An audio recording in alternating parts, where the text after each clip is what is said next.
Our first session, Thailand and Vietnam, by the research titled Everyday Crime in Rural Southeast Asia, a victimization study from Thailand and Vietnam, by Professor Ulrika Grother from the Faculty of Economics at Leibniz University, Hanover, Germany.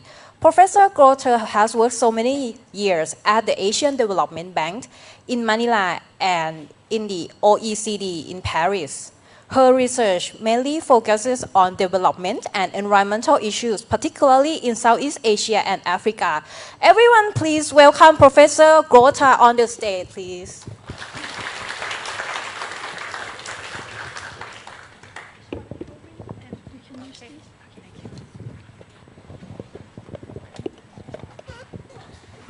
Okay.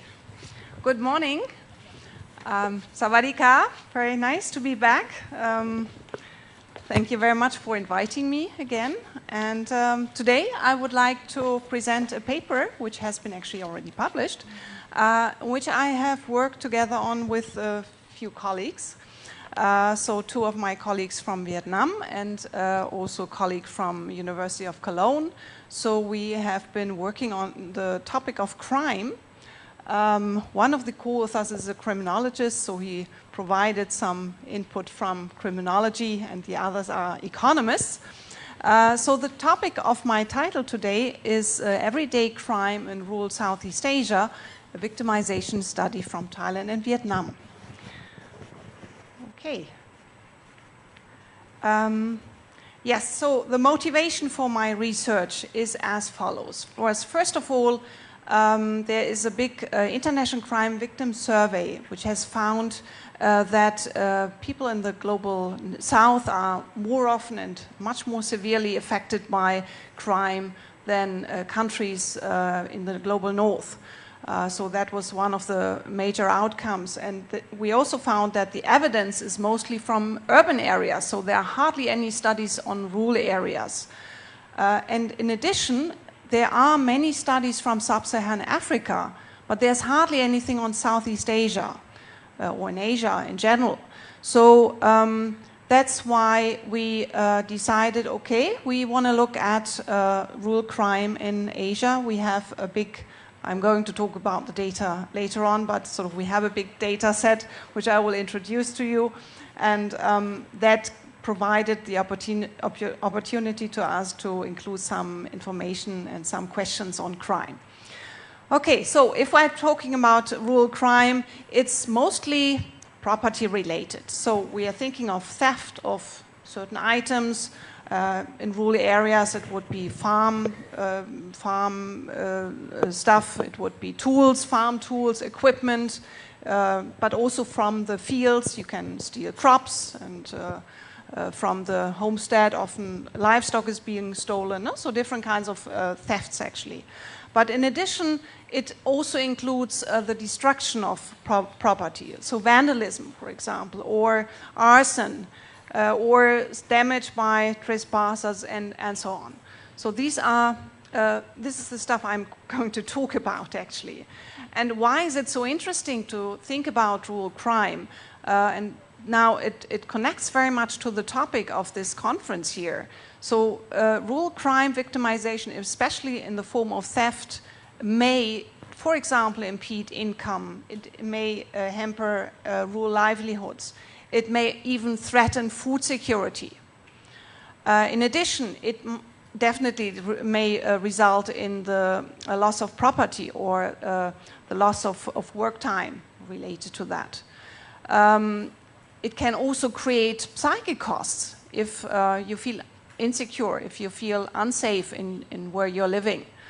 It can challenge even social cohesiveness, so that easily leads to conflicts in communities, for example. No? Or it may overall undermine sustainable development in the rural areas. So this is actually why we find it very important to look into crime issues. For doing this research, we borrowed actually a conceptual framework from criminology. It's called the routine activity approach. And it helps us very much to identify determinants of crime and so on. So we have three components. First of all, At the top, you see the motivated offender. So this is somebody who is inclined to commit a crime. But it's very difficult to find information on the motivated offender. So how do we? So it's very difficult to do research on that because the data is not easily available, obviously. No, so you cannot ask, well, would you commit a crime? And most likely you would not get a good answer. So motivated offender is a critical component, but difficult to find information about. Then we have the suitable target. So suitable target could be the object or also a person who may be threatened by a motivated offender. So a suitable target could be anything which is being stolen, but could be also a person who feels a little bit weaker. And there are a number of different studies which have looked at the characteristics of the suitable target, and they came up with different kinds of concepts, like, for example, this CRAVED concepts. CRAVED stands for concealable, removable, available, valuable, enjoyable, disposable. So if you, for example, there are specific objects which have these characteristics, these objects are more likely to be stolen, for example. No? So, for example, removable, if you can easily remove it, then it's much easier to steal it. Or if it's valuable, yes, if it's valuable and small and so on, then you're more likely to steal it. No? So these are suitable targets and the characteristics of suitable targets. The last component is related to the guardians. Do we have guardians who protect, for example, the targets? Could be guards, for example, if you have guardianship. It could be also non-human guardians, like if you have a watchdog, or if you have some locks and use locks and things like that. No? So these would be non-human obstacle to offenders or parts of guardianship. So if these three components, motivated offender, suitable target, and guardianship, if they intersect, so we're here in the middle of the aspect, if they intersect in the middle, then we create an opportunity for crime. So crime is related actually to daily routines of both victims and offenders, resulting in crime opportunities. Now, if you find all these connected, basically all these given, then you're more likely to face crime. Okay, so we use this framework also to identify our determinants and our impacts, and especially the determinants. So the determinants of rural crime, we find, if we look into the literature, we find there's not so much, but a little. So we find quite a few studies on suitable targets. There are some on guardianship, but not many. But very seldom they are actually tackling both issues. And as I said, the motivated offender is more difficult to do research about anyway. Okay, with respect to the welfare impacts, because that might be also an interesting question. Well, how does it impact on welfare? Yes, there are some studies finding that crime impedes actually income generation and rural livelihoods. I mentioned about those. They create loss in property, work time, psychic cost, and threaten food security. There are also a couple of studies which find negative impacts on child health. So we take these kind of results from the literature and developed our own questions. And I should also mention that the prevention of crime actually increases the attractiveness of rural areas, because there might be less conflicts as well. It also prevents out-migration, and promotes sustainable development. No? That's why it's very important to do research on rural crime. Okay, based on these motivations and literature reviews, we raised three kinds of research questions. The first question is, well, to what extent are rural people in Thailand and Vietnam affected by crime? So this is very straightforward, no? So we want to know, is there really lots of evidence of rural crime. Then we ask the question, well, what factors determine, in particular, theft victimization in rural areas? No? So what are the determinants? And the third question is about the welfare impacts. So what are the impacts of victimization on household welfare? Now, we used data from the so-called TV ZAP project. Some of you might have already heard about the TV ZAP. That's a Thailand-Vietnam socioeconomic panel. And that's a big project, which is actually now in its third phase. So we've already collected data for more than 15 years, but not for the whole period on rural crime, because we started with this topic a little bit later. So the research project is called Poverty Dynamics and Sustainable Development, a long-term panel project in Thailand and Vietnam. Yes, and as I said, we are currently in the third phase, and yes. This project is funded by the German Research Foundation. It's a very prestigious funder actually in Germany for this research, and we have a big panel data set of around 2,500 households from 2016 and 2017. In addition, we have data from a village survey, so we also took some of the variables from this village survey and combined that with the household data. The survey has been done in Thailand and Vietnam, and you can see here the provinces. So we have Buriram, Ubon Ratchathani, and Nakhon Phanom here in Thailand, and we have Ha Tin, Hue, Tua Tin Hue, and Dak Lak in Vietnam. So in these three provinces in both countries. Okay, now to model to identify the determinants, we have the following sort of very simple model. We actually look at the dependent variable, which is here Y, denotes a probability that household I in village V of district D suffers from victimization during the last 12 months. So this victimization might relate to crime very in general. It might relate to theft, more specifically, or theft of personal items. And then the independent variable, we categorize them again into characteristics of the suitable target, of the guardianship, and other controls. And then we apply different kinds of models to so we have the random effects model, first logit, and multi-level logit regressions. To analyze the impact of victimization on welfare, we have this kind of equation here, where the dependent variable is related to welfare of the household. And welfare, we have proxied it by different kind of variables. First of all, we have the total consumption per capita, it's indicated here, the food consumption per capita, and also the non-food consumption per capita. In addition, we have looked at different kinds of health child indicators. So child health measured as in standardized age for height for age and standardized weight for age. So these are our different kinds of dependent variables.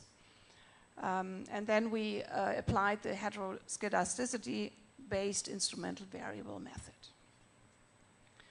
Okay, so what do we find? Well, let me start with the first more descriptive question here at the beginning. To what extent are rural people in Thailand and Vietnam affected by crime? And here's a table with some descriptives. You can see different types of crime on the left. So we have different kinds of theft of livestock, theft of crops or agricultural products, theft of transport, theft of other items, and burglary. So these are all what we categorized as theft victimization, and we also have other types of victimization. Being cheated at work or business, conflict with neighbors, robbery or vandalism. So these are all the different types of victimization. And then we looked at how many households have been affected by this, how severely have they been affected, what was the damage, and also did they report these cases actually to different kinds of authorities. Could be the police, could be also the village head, and so on. Okay, and we find, first of all, there are different types of crime.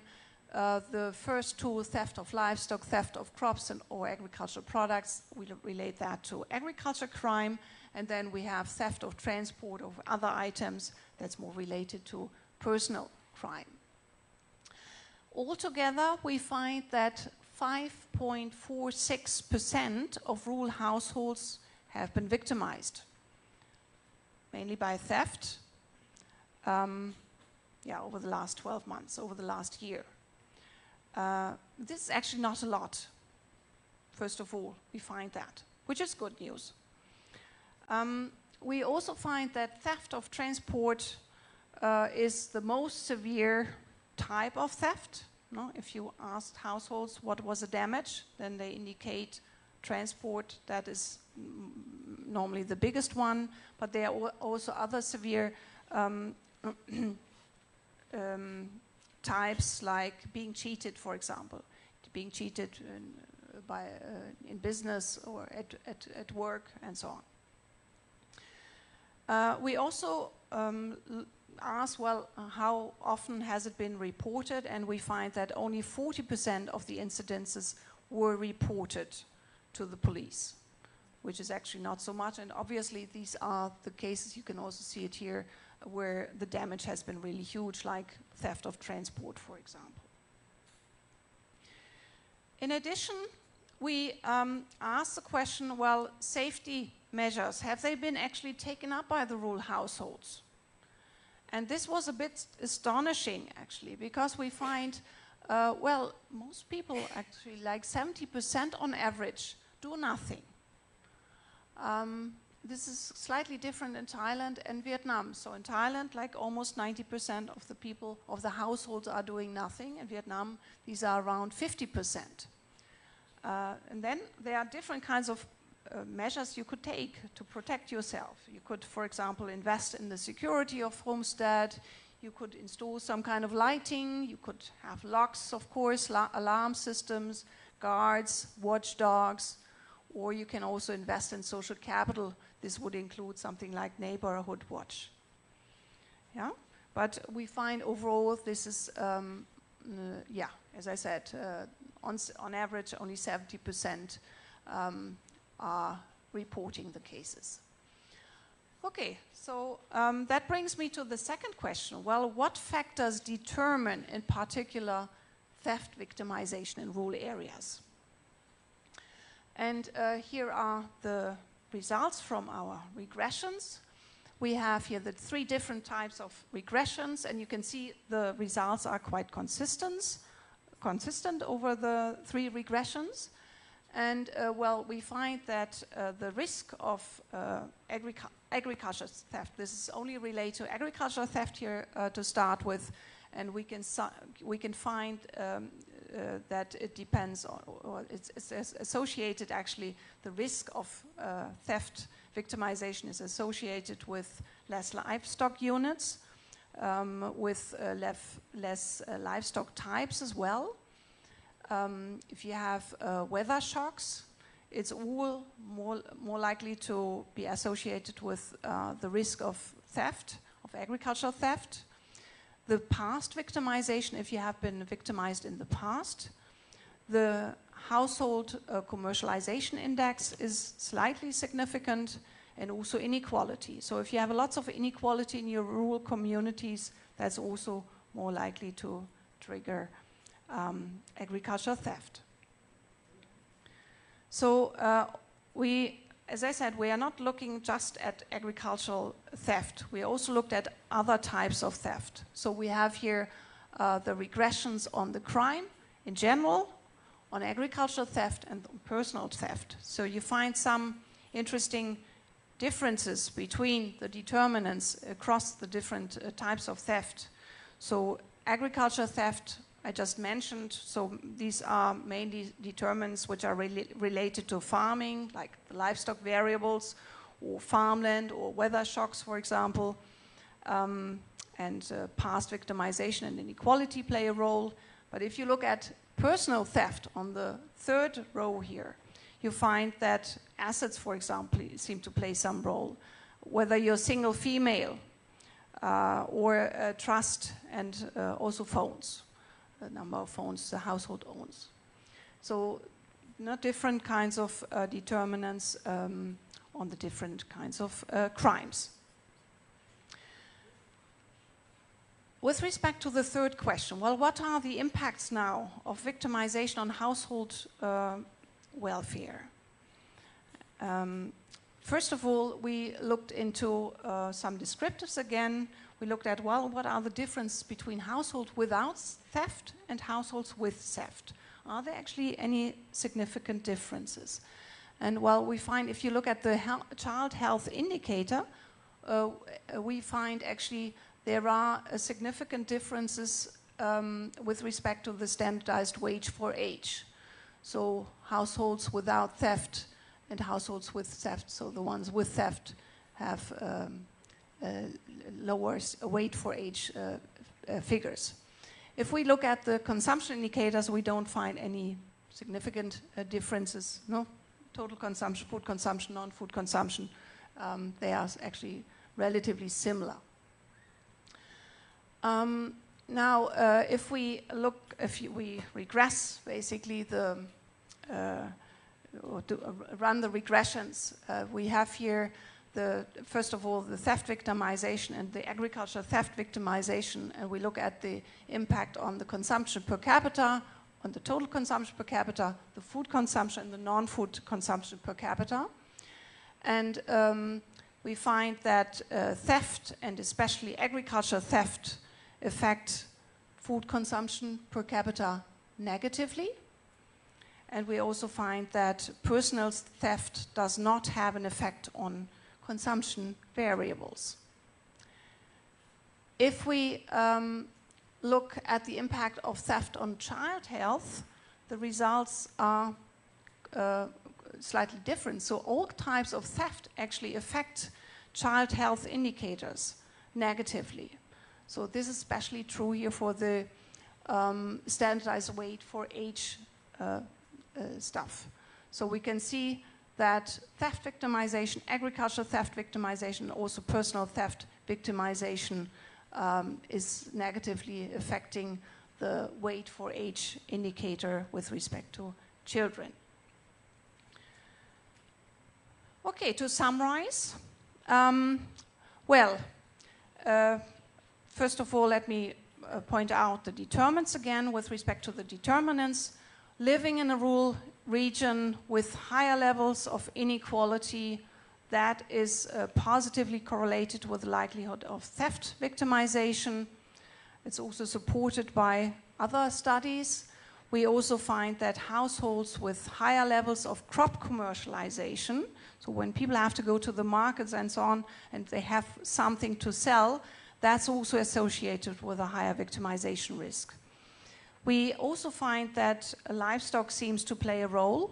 So households with more livestock and being more specialized in livestock types, they might protect the livestock better, and they are more associated with lower risk of being victimized. The past victimization and the exposure to weather shocks. So if there's a flood or is there some kind of typhoon or something, that's also positively associated with the likelihood of being affected by crime. With respect to the impacts, well, as I pointed out, there are negative impacts of theft victimization on food consumption and also on child health outcomes. Nevertheless, a large share of households does not take any safety measures. That's what we observed in the descriptives, which is somehow astonishing and still a puzzle for us. So these results leads us to conclude that the use of safety measures should be promoted. Actually, more research is needed on that because we don't know exactly why not more safety measures are being taken. And in times of weather shocks, more guardianship is also needed. And we also think that reducing inequality helps preventing theft. So this article, which I just presented, has been actually published recently in the Journal of Asian Economics. You can find it. It's available. And yeah, thank you very much. Thank you very much. Thank you very much, Professor Grotter. I believe you might have questions, but please save that for the end after we have the other two fascinating presentations. So may I invite Professor Man Hong Do, also from Leibniz University, Hanover, who will be presenting a study titled Crop Commercialization, Structural Change, Income Inequality, Insights from Smallholder Farmers in Rural Southeast Asia. Everyone, please welcome Professor Man Hong Do on the stage.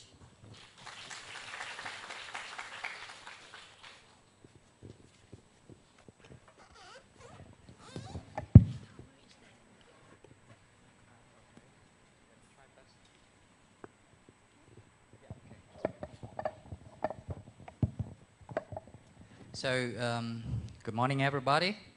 My name is Mạnh Hùng Do. I'm last week I was still a PhD student, but I defended my thesis, and but the thing is, I'm not allowed to call myself a doctor. But I will start my postdoc in Germany soon. I originally come from Vietnam, and first of all, in this 2024 international conference of Asian economic development. I would like to thank Chiang Mai University, Professor Rong Chai and his team for inviting me, and also for organizing this wonderful conference. So today I'm going to present my research paper on crop commercialization, structural change, and income inequality, with some insight from smallholder farmers in rural Southeast Asia. So let's start with the motivations. Why should we study rural areas? The rural regions of developing countries play an important role in the socio-economic development. These areas are home of a large proportion of the populations, and those rural households living in this area, they rely on agriculture, but this sector is heavily affected by weather shock, and at the same time, agriculture has relatively lower income than the other sector. So those households living in the rural areas, they are vulnerable to shocks, like, for example, weather shock. The Yagi typhoon happened a few days ago in Vietnam is a very good example. And it's important to note Thailand and Vietnam and some other Southeast Asian countries are on the top of 10 countries more affected by climate risk. So, under a flawed and dysfunctional insurance market, rural households in these countries are even more vulnerable to adverse externalities. And don't forget the poor infrastructure and also poor employment opportunities. They don't have so many alternatives besides agriculture. So if you remember the video clip that we saw in the beginning about the COVID-19. So when the COVID-19 happened, thousands of migrants, the rural urban migrants, they travel back from the cities. So we'll ask ourselves whether we should develop the local economies so people, they can migrate like internally in the province instead of moving to the city. So then comes the structural change. The structural change of agriculture is extremely important to the economic development. So the process starts with some adjustments within and also outside the sectors. Within the sectors, structural change includes the shift from subsistence to commercial production system, improve productivity, and also increase mechanization.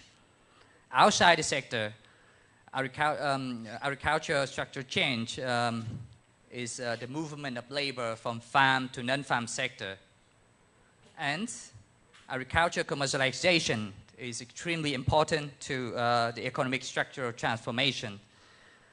the close interrelationship between farm and non-farm sector was mentioned by the Nobel laureate Otto Lewis, and I quote here, "The industrial and agrarian revolutions always go together, and why economies in which agriculture is stagnant do not show industrial development."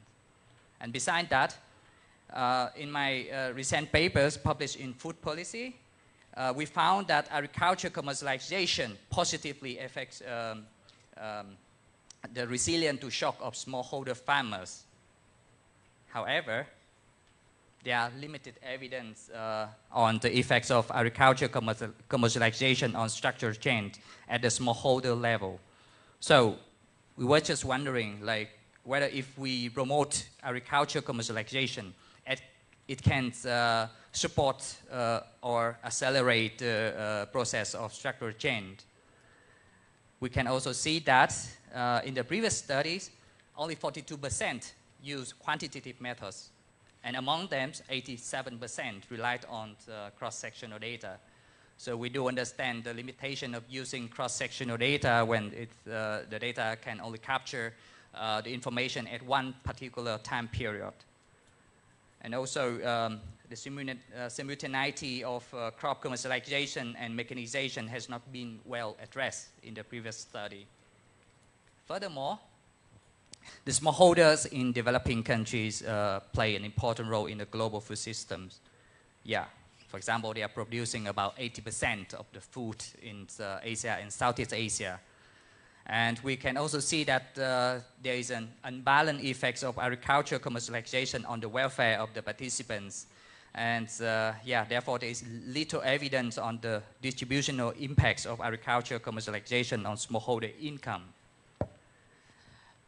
So against the above background, we come up with two research questions. The first one is whether the smallholder-led agriculture commercialization can affect the structural change at the micro level. And we used two groups of indicators representing the development of mechanization and also the shift to non-farm employment. In the former case, we used the mechanization cost per hectare and also the share of mechanization cost in total production cost as robustness check. In the latter case, we use non-farm income per capita and also the share of non-farm laborers in total household labor as a robustness check. And for the second research questions, we want to know who benefits most from the commercialization in terms of farm income and total household income. So now going to the conceptual framework. Smallholder in rural developing countries, they can have different strategy for their livelihood. So which can explain by the household, the sustainable livelihood framework here. So it starts with the household livelihood platform. So there are several capitals of the rural households. For example, human capital, social capital, natural and physical and financial capital. They can also rely on the characteristic of the surrounding area. In this case, for example, is the local infrastructure, like the access to markets, the road quality, access to electricity, and also access to the internet. And then they can make the decisions on their livelihood, whether they stick to farm employment, they decide what or which crops to grow, how many to sell, or how many to keep as a crop commercialization, or they can engage in livestock rearing. Or they can diversify their income into non-farm employment, for example, wage employment or self-employment activities and other strategy. And these livelihood strategy will result in, for example, in this case, the transforming structures, improve income, and improve welfare. So we use the data from the Thailand-Vietnam socio-economic panel. My supervisor just presented briefly about the project. And I formed a balanced panel of 2,867 households collected in 3 waves of 2010, 2013, and 2016. So in particular, there are 1,370 households from Thailand, and 1,497 households from Vietnam. And the attrition rate of our reduced sample is about 6.9% per wave compared with the first wave in 2007. The reason for the reduction of households is that we keep only identical households. So we have several waves, but we keep only those always appear in the waves. And also we excluded some household with, let's say, missing data. So it resulted in this sample. Right, and we use also the precipitation data from the tropical rainfall measuring missions. And these data are spatial with 0.25 degrees time, 0.25 degrees resolution, and temporal with daily and 3-hourly records. The data are available for the period between 1998 to 2014. And we use the precipitation data to construct the instrumental variable in our study. Right, so now moving to the descriptive about the structural change indicators. We can see that the rate of commercialization is increased a little bit from 52% to about 56% between 2010 and 2016. And regarding the structural indicators, we can see the share of machinery cost and also the absolute value, the mechanization cost per hectare also increase. So here, you can see that the difference between 2010 and 2016 is statistically significant. In terms of the share of non-farm laborers and non-farm income per capita, we can also see the similar trend, increasing tendency between 2010 and 2016. Regarding the daily farm income per capita, it increased from about 1.8 PPP dollar per capita a day to 3.3 PPP dollar per capita a day. And regarding the daily household income per capita, it's also increased from below 5 to nearly 8.5 PPP dollar per capita a day. And you can see even the non-farm income increase, but the farm income per capita is still remain like 40% of the rural households. Now, moving to the method. First, the 1.1 research questions. So to address the simultaneity between crop commercialization with mechanization, we employ a simultaneous equation model, as you can see on the equation 1 and 2. So in these equations, the CIV here is the ratio of sale values to total crop production values. And the MIV here refers to the mechanization cost per hectare. And as I mentioned, we also use the share of mechanization cost as a robustness check. And then we control for a group of variables at household and village level. So here we control for the human capital. If you remember the conceptual framework that we control for human capital like age, gender of head, schooling years of head, mean schooling years of all adult members, household size, and the share of laborers. And we also control for the social capital, natural capital, physical and financial capital, and lastly the village infrastructure and employment opportunities. Here in these equations, the RIV here and the ZIV is a set of instrumental variables for CIV and MIV.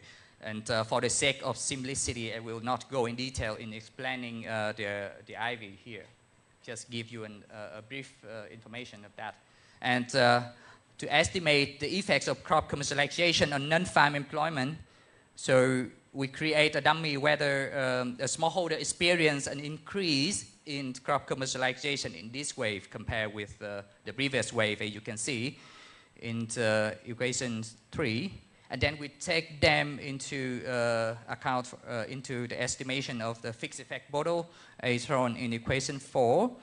And to address the endogeneity concerns of commercialization variable, we integrate them with a control function approach. We use the IV to estimate the first stage of crop commercialization And then we estimate the residuals and use it in the second stage.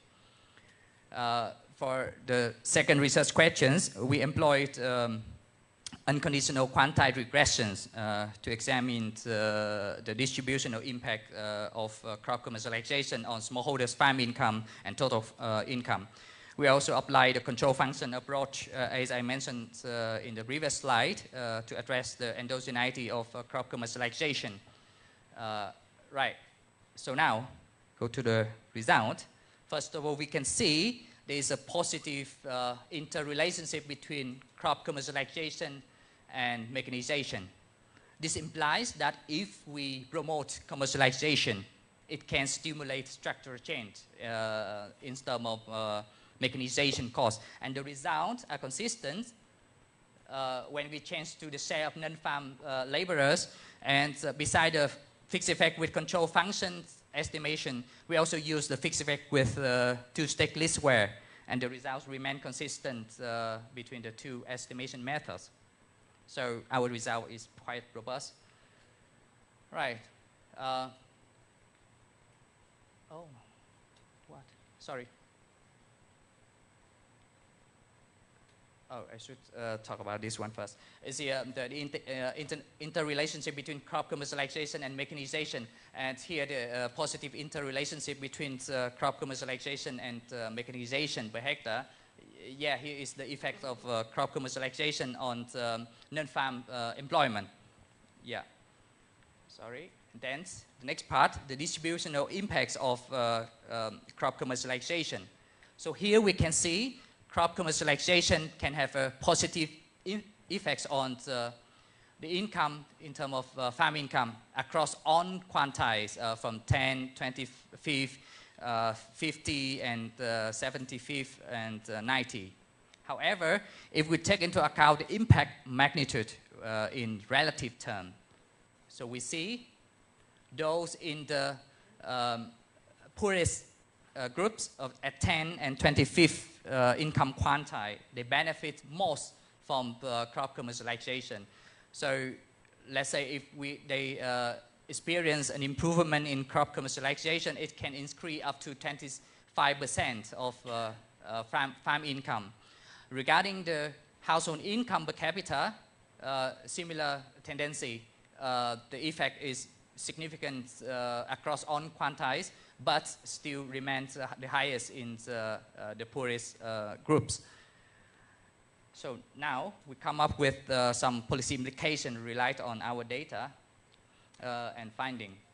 So first, agriculture commercialization of smallholder should be facilitated because it can stimulate structural change, and the support can be placed on the development of mechanization and the support of smallholders, collective organizations, and also increasing farm size is very important in developing countries. Agriculture commercialization can also be an intervention of poor or poverty, or inequality reduction projects. And extra focus should be placed on poor smallholders, to help them, let's say, have an access to the market to sell more of their crop. And at the village level, investment in infrastructure, or for example, in the case of our study, is to improve the quality of roads. Should be stimulated, and more attention should be placed on the remote villages, which is those is far from the cities. Right, so that's all for my presentation, and thank you for your attention. Thank you very much, Mr. Manghundo. Next, we have Associate Professor Komsam Surya and Assistant Professor Supanika Lancharachami from our Faculty of Economics, Chiang Mai University, who will be presenting a study titled Integrations of Herbal Medicines in Thailand's Healthcare System, a survey on confidence and preference among university students. Everyone, please welcome Associate Professor Komsam Surya and Assistant Professor Supanika Lancharachami on the stage.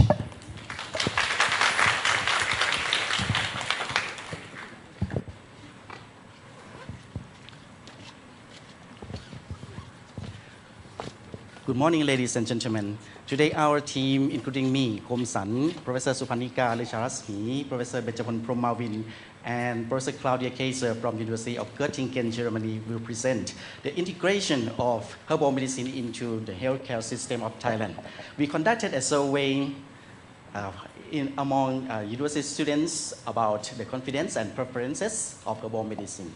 So we'd like to thank you very much to the committee of AED 2024 to allow us to present today.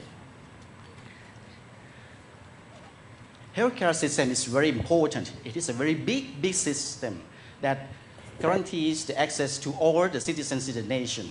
It costs around 3 to 4% of the GDP and rises to 6% during the pandemic. When we talk about the GDP, it is 15 million baht. And 4% accounts for 750 billion baht. 40% of it is the pharmaceutical cost. So we are talking about the amount of money around 300 billion baht. However, when we have a very high coverage, but we have the high pharmaceutical expenditures as well. Herbal medicine is a hope for the healthcare system. It access to 75 to 80% of the citizens of the world because it is cheaper than conventional medicine and it can be produced by local manufacturing process and technology. It comes from nature. And it is included in long history of the Thai herbal medicine. The government tried to promote the herbal medicine. So last year, the entries in the national list of essential medicines hit 115 entries already. And in the economic development plan, so we aim at improvement of the production standards for the herbal medicine. However, the integration in the healthcare system is still low, but has still the high opportunity to grow. The primary care units, or PCU, and family doctors are the key for the success of the integration of herbal medicine into the healthcare system. In Europe, we have a system like this. We have a gatekeepers, which is a family doctor, which is very, very good in screening patients. So you come to him or her with any symptoms and he screens. If you have a mild symptoms, then he or she prescribed herbal medicine. But if you have a serious symptoms to be treated, then he or she refers you to the specialist in a hospital. So if we can trust this family doctor and as a gatekeeper, then we can use more of the herbal medicines and reduce more of the expenditures in the healthcare system. However, to enhance the herbal medicine education into the healthcare system, we have to know 4 things. We have to know 4 things that are unknown. So the first one is trust in doctors. When we trust in doctors, we think that the doctors do the best. When they look at the symptoms of us and they prescribe herbal or conventional medicine without hidden agenda.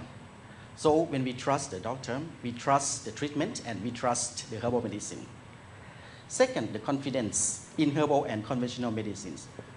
Without confidence, regardless of the benefits of herbal medicine, it is nothing.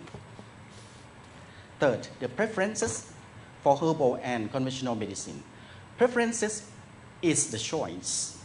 So when you are very confident to the herbal medicine, but you may not choose. When you have the symptom, but you may choose conventional medicine instead. Therefore, we need to know whether you will choose or not choose herbal medicine in a certain treatment. And last, econographics. This is a new economic vocabulary that Professor Supanika will explain to you later, but it simply means factors that make economic behavior different between each person. We conducted a survey. It is an online survey did in survey monkey, but it is on site. You have to come on site to do the online survey. You will put into a box which is called the cubicle that provides you a total privacy, and you stay in it, fill the questionnaire, and after sending the questionnaire, you receive 200 baht for the incentive to show up. After that, you will have to choose between a conventional medicine, which is TIFI, and a herbal medicine, which is Fatalizone, and it adds more information into the preference in reality. We had 227 students from Chiang Mai University, and they are non-medical students to avoid the biasness of the trust in doctor and preference in medicine. Next, Professor Supanika will show you the results of the experiment. Thank you very much, อาจารย์คมสันค่ะ So from this survey, okay, what do we got? First of all, as we measure confidence and preference for medicine, so here they are. All the participants were asked to rate a 5-point Richter scale, whether they agree to the following question. For the confidence for conventional medicines, we have I am confident that conventional medicines are able to cure symptoms and disease without serious side effects. We ask the same thing for herbal medicine, and also we ask for the preference for herbal medicine. We ask if my doctor offer me a choice between taking conventional medicine, conventional or herbal medicines, I would rather choose conventional medicines. Okay, so for the preference for herbal medicine, we use the reverse result of this. I would like to point out the result that Thai people, they are not that confident in either conventional or herbal medicine. The average is only 3 out of 5, which is pretty low for both, and they are pretty much the same. Okay. However, they have quite strong preference for conventional medicine with the mean of 2 out of 5. Right. So people don't prefer herbal medicine, although the level of confidence are equally low. Okay. In addition to that, we found that the confidence in conventional and herbal medicines are highly correlated, meaning that people who are confident in herbal medicine are also those who are confident in conventional medicine. Okay, and the preference for herbal medicine is even more interesting because the factor that significantly increase the preference for herbal medicine is the confidence in conventional medicine. So if you are less confident in conventional medicine, you're more likely to prefer herbal medicine. But the confidence in herbal medicine has no effect on the preference for herbal medicine. So we try to understand this result. Okay, so we also collected other ethnographic variables to explain the confidence and preference in medicines. And since we are all microeconomists and we like ethnographic, which is individual traits related to economic decision making. Okay, so we collected 54 of them across 7 groups. Okay, so examples are trust. Okay, trust is one type of ethnographic that we collect, or risk attitude, or religiosity and belief. So those are all what we call ethnographics, personal characteristics that affect decision making. Okay. Since we have so many variables, we use the principal component analysis, or PCA, to reduce the dimension from 54 to 19 variables. Okay, we also did some other tests for multi-collinearity. To give you some example of the PCA result, let's look at the first group of variables, we have trust and confidence.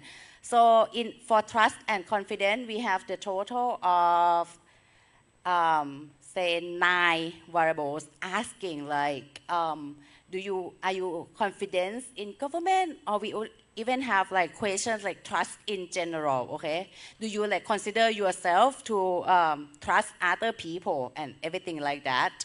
After the PCA process, we have got 3 main components, which are confidence in government, organization and healthcare system, trust in general, and cross-cultural relations. And the third one is trust in doctors' intention and confidence in doctor competency, okay? So I would like to highlight that Thai people really trust doctor, okay? So if we ask students like to rate this question, I trust that doctors only have the best intentions in treating their patients. The result that we got has the average of 4.5. Majority of the people trust, like almost 60% of the people rated 5. So they like absolutely trust the doctor, okay? So in the study, we essentially try to find the evidence to see what factors significantly determine the confidence in conventional and herbal medicine, as well as the prevalence in herbal medicine relative to the conventional medicines, okay? Using a lot of iconographic, use order logic model, and we report the odds ratio, okay? So these are the odds ratios of all the factors that affect confidence in conventional and herbal medicine, okay? So how do we read the odds ratio again? So if the odds ratio is higher than 1, that factor increase the confidence. If the odds ratio is lower than 1, okay, that factor reduce the confidence, okay? So here's the result. There are 3 factors that significantly affect both the confidence in conventional and herbal medicines, which are trust in doctor, intention, and competence. This one turned out to have like the highest odds ratio, okay? So if people trust doctor, they are more confident in both conventional and herbal medicines in general. And tolerance to side effect, okay? So it's also very big positive. If they do not care much about the side effect, so they're more likely to be confident in medicine. And the third one is cognitive ability. So people with higher cognitive ability are less likely to be confident in anything. Just would like to show that these factors affect the confidence in conventional and herbal medicine in the same direction. Okay, so they go together. And there are only 3 factors that affect confidence in conventional medicine, but many that affect herbal medicine. So in addition, I would like to highlight that the factors that also reduce confidence in herbal medicine are the poor health and healthcare utilization. Okay, so the more you see doctor, the more you use like healthcare service, the less likely you will be confident in herbal medicine. In addition, there are factors like closeness to friends and classmates, which are we call it other-related factors, okay? And also norm compliance, okay? If you more compliance to norm, okay, you are less likely to be confident in herbal medicines, and that probably means that the norm for Thai society is conventional medicine, right? So another factor that also important that significantly increase the confidence in herbal medicine is we call them a group of moral identification and religion factors, and it is like positive reciprocity, altruism, and guilt, okay? So it measures some level of religiosity, okay? So that is to note that social and cultural factor impact confidence in herbal medicine. Now that we also look at the prevalence for herbal medicine in relation to conventional medicine, right? If you are given the choice, what make you choose herbal medicine? Okay, so this is to highlight again that as you can see that the confidence in conventional medicine significantly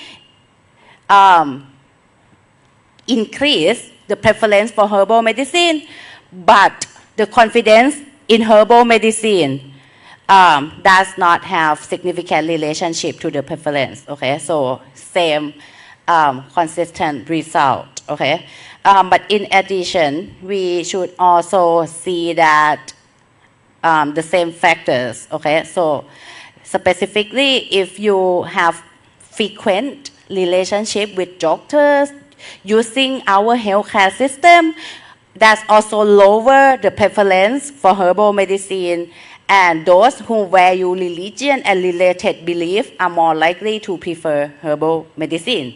So those are the behavioral factors that affect confidence and preference for herbal medicine. Okay, so I would like to highlight that in the end, trust and confidence play an important role if we want to promote herbal medicine usage. Okay, so we also test the sensitive of the trust.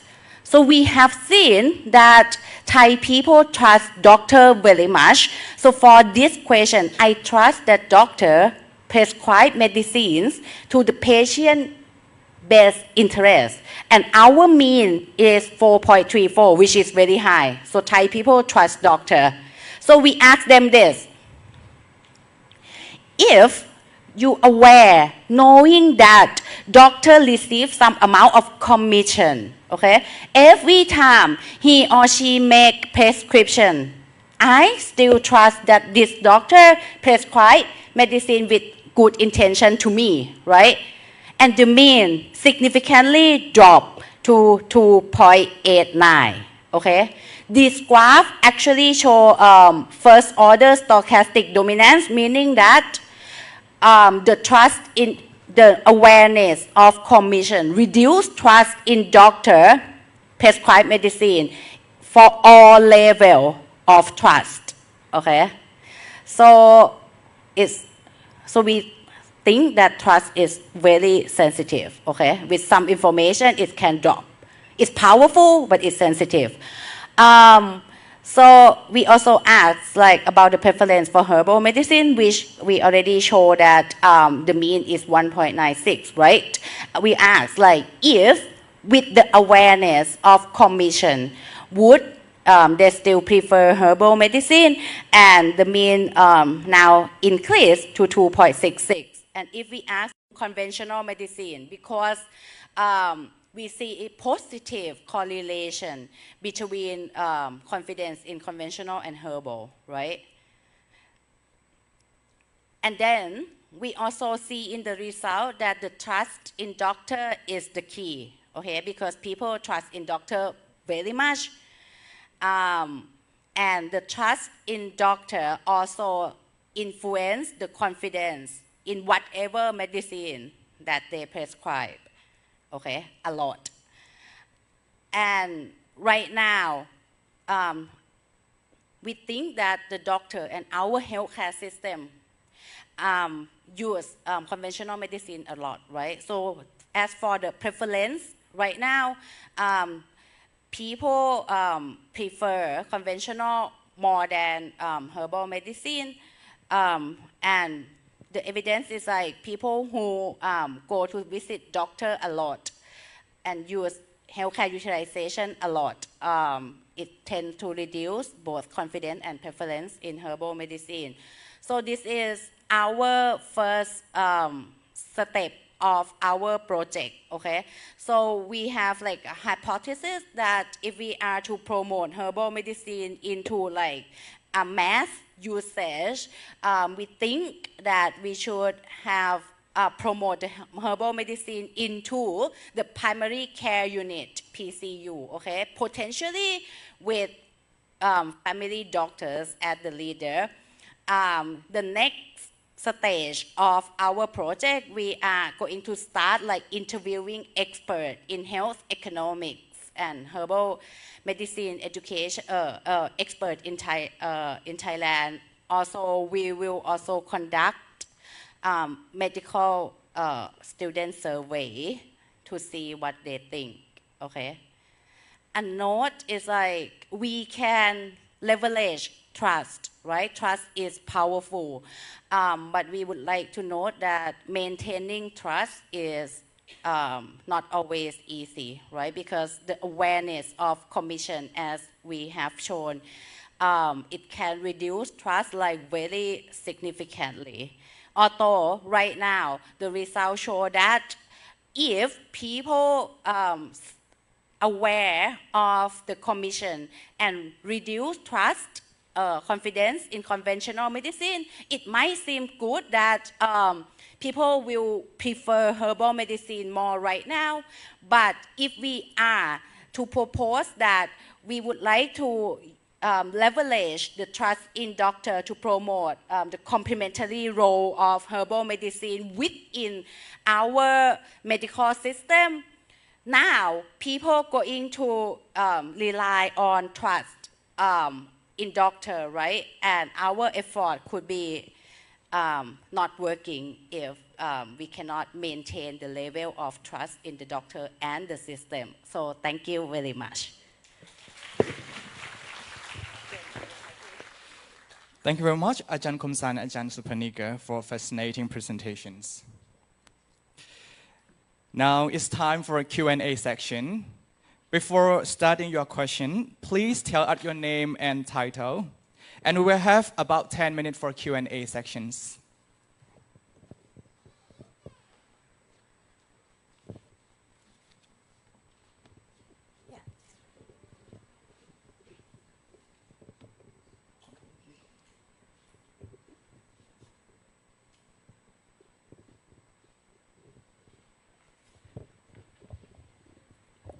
Hello, my name is Aika Paul from Masters of Economics.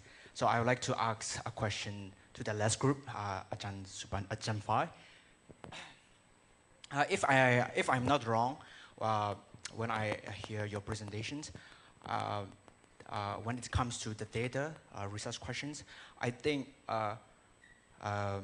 Ajahn only focus on the youth group from here, CMU, right? So when you while you giving presentations, I think about in my region, Myanmar. Originally, I'm from Lasho, Northern State. It's not very developed. What I've seen is that there, most of senior citizens, I think they really prefer to the herbal medicines. Even when they get sick, they don't want to go and see to the doctor. So what if in your data research, what if you go and research to the old senior citizen? Is that it could be a little bit a change in trusting the doctor? Yeah, I would like to know. Yeah. Okay, thank you very much for the question. This is about the sample that we collected for young people, right? Whereas older people more likely to rely on herbal medicines, right? But that's exactly the point, because if we are to promote herbal medicine to be standard usage, right? We focus on the group that rely very much on our healthcare system right now. So yes, and especially the younger generation actually have the lower rate of usage of herbal medicine. So you guys are the target group. Thank you so much, Ajahn. Thank you very much. Are there any other questions?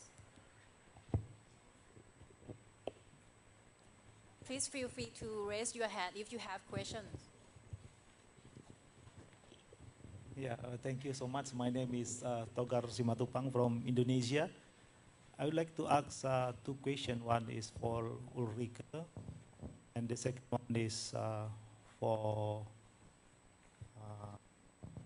Komsan Surya. Yeah, for Ulrike, I think it's the very interesting research. Yeah, you do research. You did research in Southeast Asia because beforehand they just only reported crime in urban area, but you focus on rural areas. And you also coming up from a good example from Vietnam and Thailand, and three districts here. You select the case. And I'm just wondering how actually you combine those 6 districts into one panel data that you identify theft victimization that you found out 412 and 5.4% of it have been victimized. So the sample is from the 6 regions. Yeah. Do you see any cultural differences as well as why you can say you can pull together the data altogether? Yeah. Well, thank you very much for your question. We had to pool the data actually because the number of crime is relatively low.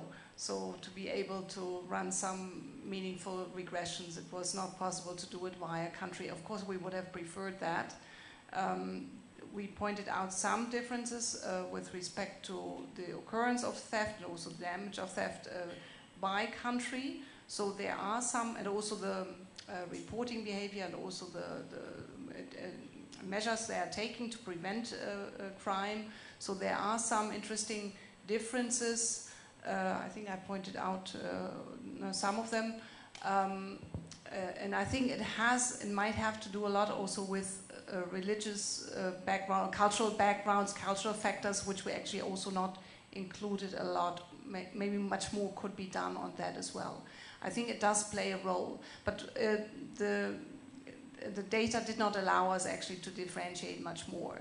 It would have been wonderful, but unfortunately it was not possible. Thank you. Okay, thank you. Yes.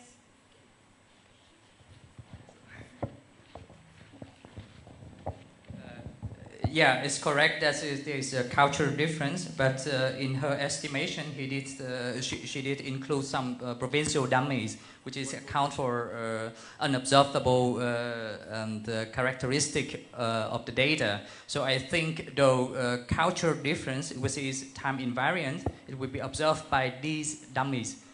Yeah, Okay. right. Good. Yeah. Thank you, Hung. Yeah, for Komsan Surya, I just wondering, yeah, there is one stage before the medicines subscribes from the doctor to the patient. I just wondering because herbal medicine is quite range, yeah, wide range from the traditional one into what we call it phytopharmaceutical things, yeah, that's already good enough. They have good efficacy for the patient. So my question actually, do you see any differences in types of herbal medicines in terms of traditional and phytopharmaceutical medicines? Thank you.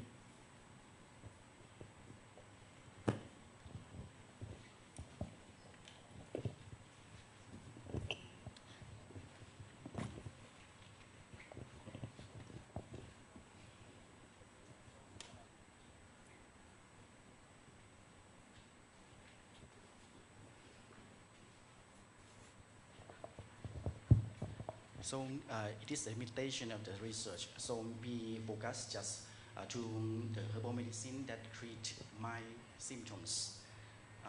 However, it is the next phase that we expand the scope of the treatment, that herbal medicine can be potential for the treatment. So the government tries to promote herbal medicine into the list. So all of them 115 entries in the list just for the mild symptoms and not the life-saving treatment.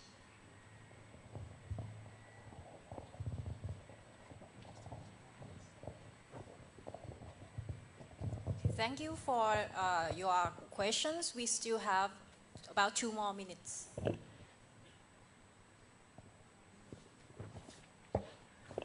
My name is Jirapa Troshim. I am a lecturer at Chiang Mai University at Faculty of Economics. I like very much all the speaker. The first question, the first speaker I have question related to the variable that you include. It's interesting that you find that variable like income inequality and weather shock affect the theft. In Thailand, from what we observe in the news, one of the crime in the rural area is that the theft is one thing, and also other type of crime, killing, cheating, and so on. And crime lead to the crime. Crime such as drug user and gambling. It's a big problem in rural area in Thailand. I was wondering if you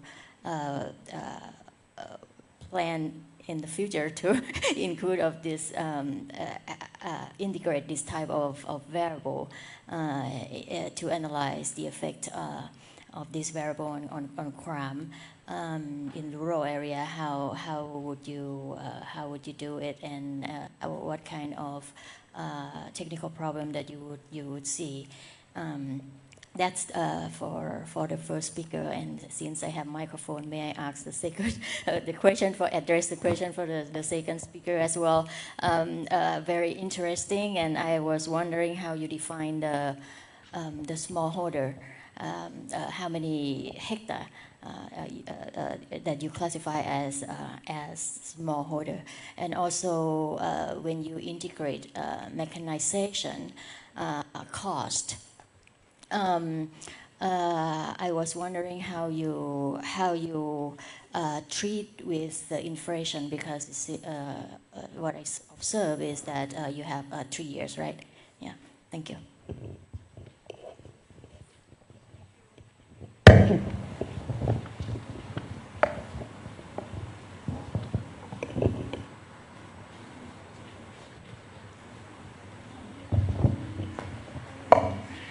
Thank you very much for this very nice question indeed. We also find some anecdotal evidence actually from Vietnam that also drugs and gambling and so on does play a big role. We have not included that in the questions. I think it's a bit, I would have to think very hard how to capture that. Maybe some kind of questions to the village head could help in this respect. No, actually the inequality data is also based on the evidence from the village head, so it's not a very objective indicator as well. That might be a possibility, but yeah, we have not done it so far, but I think, yeah, I will think a bit further about this, because as a matter of fact, we do find that it seems to play a big role. And in the future surveys, maybe we could include that. Yeah, thank you very much. Yeah, thank you for your questions, and I would like to ask some information, related to my boss' answer. We do have the village data, which includes the gambling or some social issue at the village level, and I think we can take that into account, like to use it. Huh? Yes, some. The village heads will report some social issue at the village level, so yeah, feasibly we can do that. And regarding to your questions to my presentations, first the definition of smallholder farmers. Internationally, they use like less than 2 hectares is smallholders, but in our let's say, study size, most of the farmers in Vietnam, they own less than 1 hectare. And in Thailand, it's a bit bigger, I think 2 or 3 hectares, but around, we can still consider them as smallholder farmers.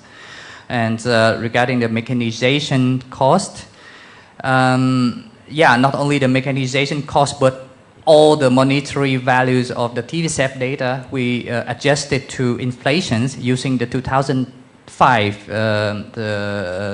prices.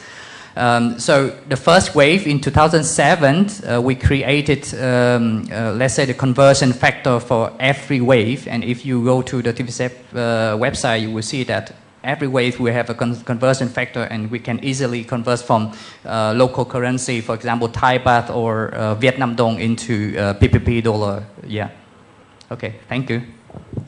All right, thank you for all the constructive questions and answers, but because we have quite a tight schedule, we may conclude the Q&A for session 1 here and proceed to the next sessions, tourism and supply chain. The first presentations will be on sustainability of tourism economies from the case of the Middle East after Arab Spring and conflicts, presented by Professor Tatsuro Futasuyama from Kagawa University, Japan. Everyone, please welcome Professor Fudayama, please.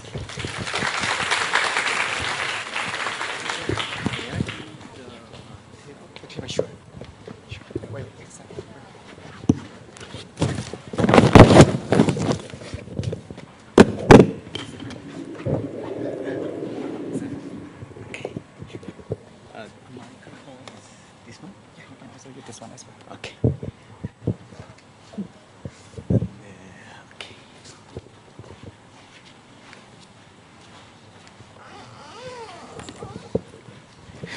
Okay, my name is Tatsuro Futasuyama from Kagawa University in Japan.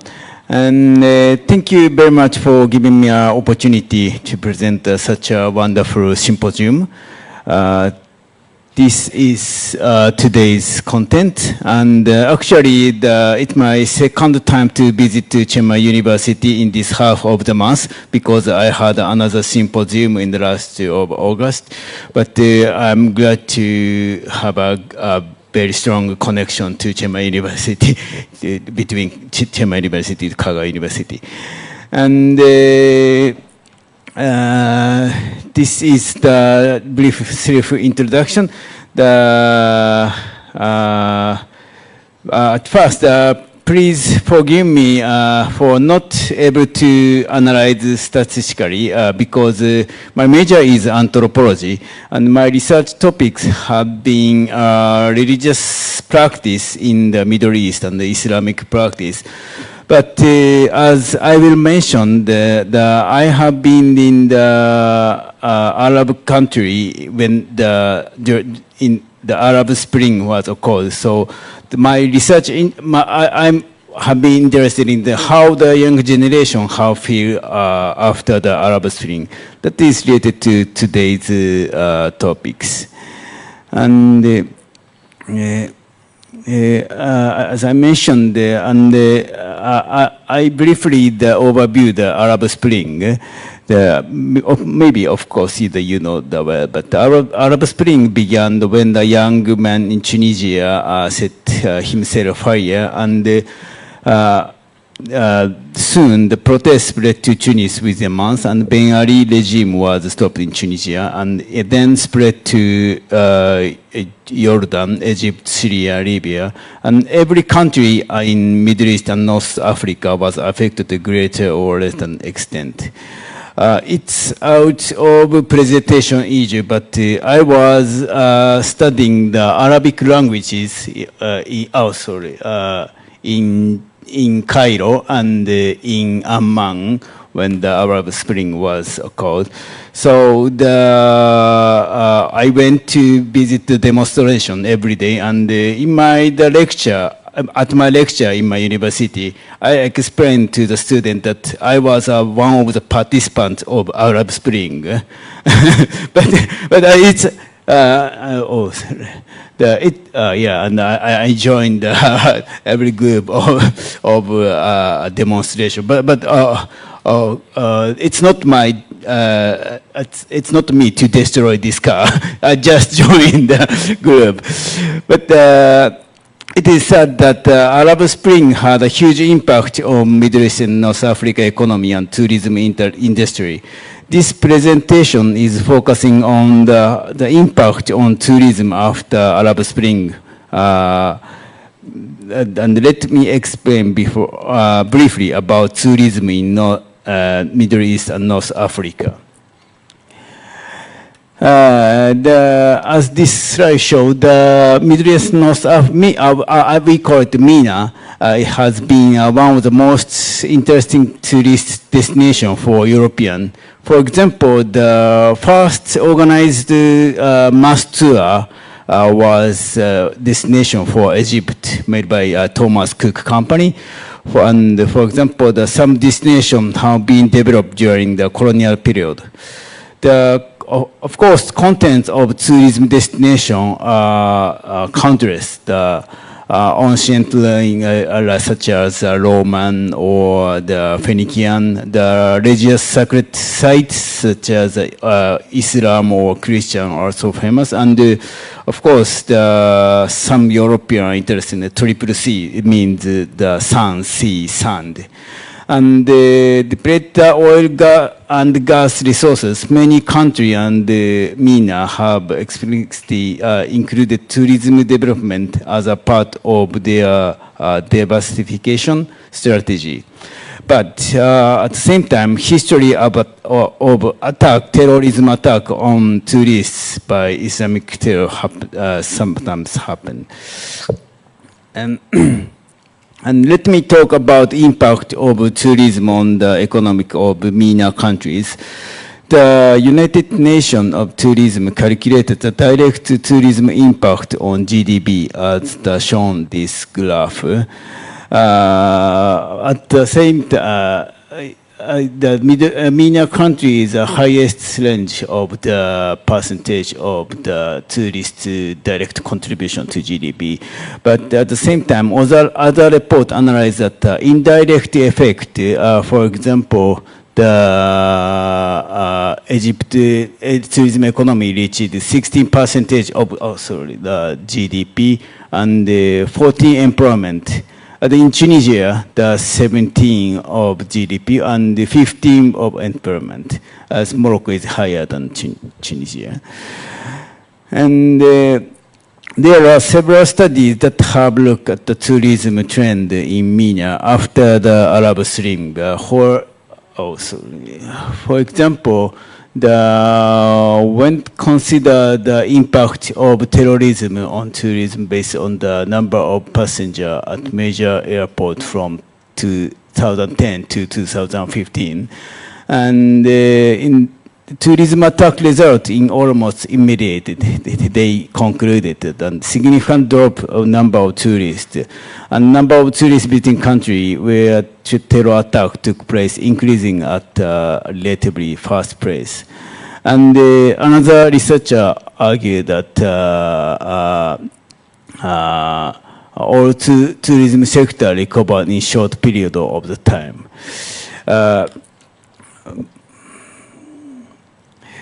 I can not say that previous research have sufficiently considered terrorism and tourism relationship of them. And in this presentation, we will consider the relationship between the terrorism and tourism by looking at the terror attack occurring, focusing on the Egypt and Tunisia. And today's presentation, I would like to explore the impact of Arab Spring and subsequent unrest on tourism industry in the MENA area. The focusing on the terror attack in Egypt and Tunisia after Arab Spring and the international tourist number in each country by using a source of number of inbound tourist arrival and of UN tourism and the global regional tourism performance. And also I use a number of national consortium of the study of terrorism and response to to terrorism. That is analyzed by University of Maryland, and it's most comprehensive classified database of terrorist attack in the world. And if I have time, or maybe I don't have time, but considering the second one is factor young generation on MENA turning to extremist ideology, which behind the terrorists in relation to tourism.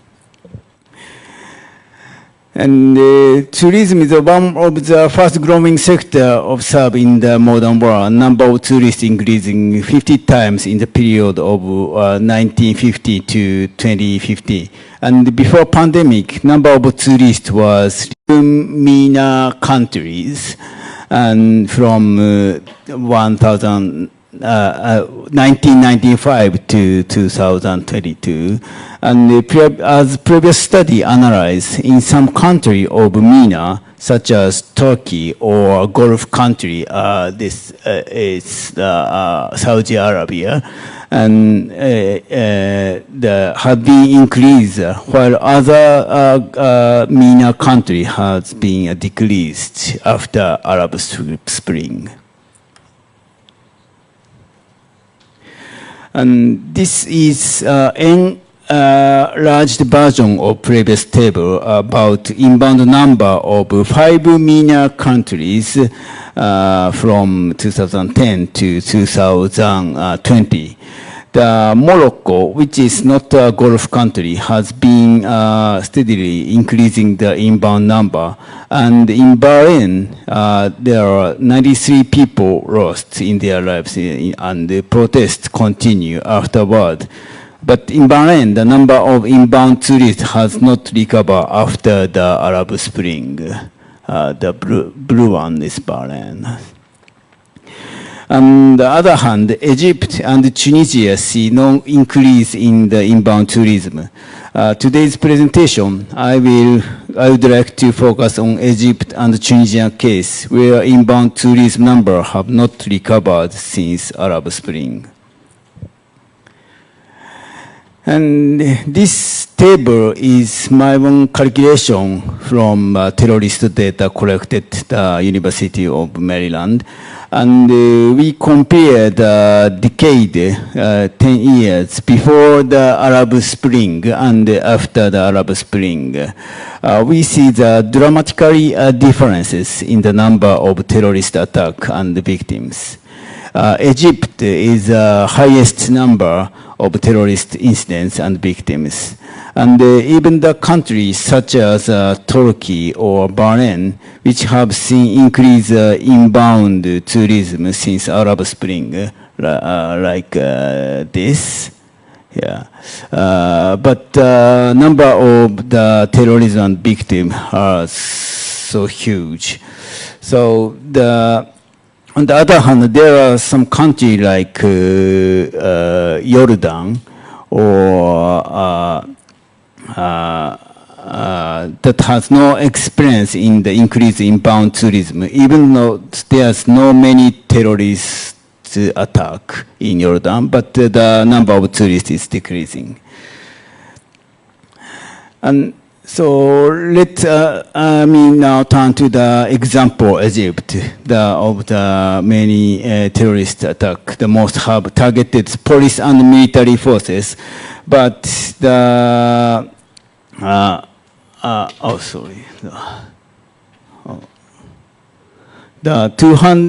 among the 2,163 terror attacks during this period, only the 255 55 are targeted to the tourists and the private citizen. And here the list of the most serious terror attacks targeting citizens and tourists. The most shocking one was on October 31, 2015. The big flight from the Sharm el Sheikh International Airport of Egypt to the Russia were crashed, and 224 Russians were victims. And after that, Egypt continued to expand sporadic terrorist attack between the 2016, from 2006 to 2018. And this graph shows the number of inbound tourists each month since Arab Spring Egypt. The number dropped significantly Arab Spring, the February of the 2011. But quickly the number recovered. In contrast, after the terror attack, such as flight, jumbo jet flight, as I mentioned, we can see the significant drop number of inbound tourists. It took 4 years to get back the same level. And the sensational terror attacks in Hurghada continues to 2 times in 2016 and 2017.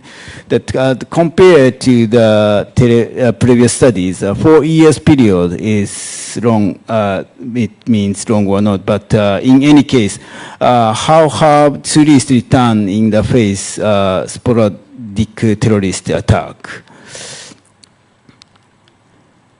And this graph shows the number of arrivals to Egypt by country. After the Metrojet flight attack crash, the number of Russian tourists have dropped dramatically, and it's not returning. The blue one is Russian. And on the contrary, increased the tourists from Germany and Italy and Saudi Arabia. That one, despite of the Hurghada the attacks. The recovery in tourism number is coming from not the victim countries. However, at the terror attack of Hurghada, the 2 Germany were a victim, but the German tourists continue to grow. So it cannot be said that the number of tourists from the country of victim will decrease. So let me move to the Tunisian cases. But Tunisian case is same point that there are 29 targeted to the tourists and private citizens, and the most sensational victims terror attacks in Tunisia is 2015 and 2 times at the Bardo and at the Sousse beach. Maybe you remember that.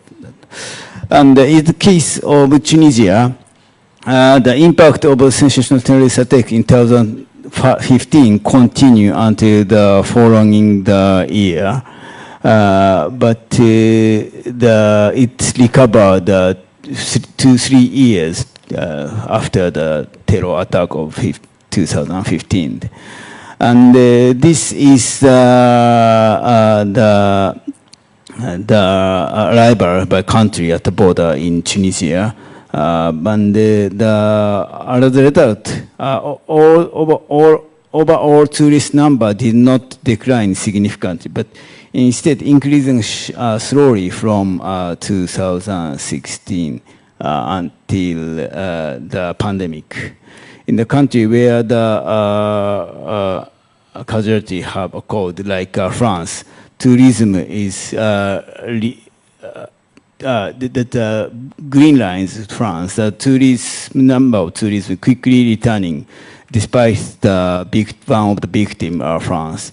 And it is noticeable that the number of tourists from Algeria and Russia has increasing even after the 2015 terror attack. So I would like to consider what we can say about these terrorist attacks and the impact on tourist numbers. Contrary to some previous studies, they argue that this Gulf countries are not only the region seeing the increase in inbound tourism after Arab Springs. Countries other than Gulf countries, such as Morocco or Turkey, also increase the number of tourists. And even the country dropping the number of inbound after Arab Spring have not seen dramatically drop. At the monthly figure, the number recovered rapidly. And terrorist attack after the Arab Spring is in the case of the decreasing in inbound until the pandemic in Egypt and Tunisia. However, the decrease of the number of inbound caused by a terror attack recover in few years, as previous research discussed. But terror attack often has no effect on tourist number in the other countries' tourists. Oh, sorry. And so we need, we can conclude that terror attack and turmoil such as Arab Spring do not necessarily reduce the number of tourists, but we have to consider the other factor how the terror attacks are reported in their country or travel restriction by their countries. Okay, I prepared the second issue, that the relationship between the inbound and the extremist ideology in MENA, but I have not much time, so I'm going to conclude this slide. Thank you very much.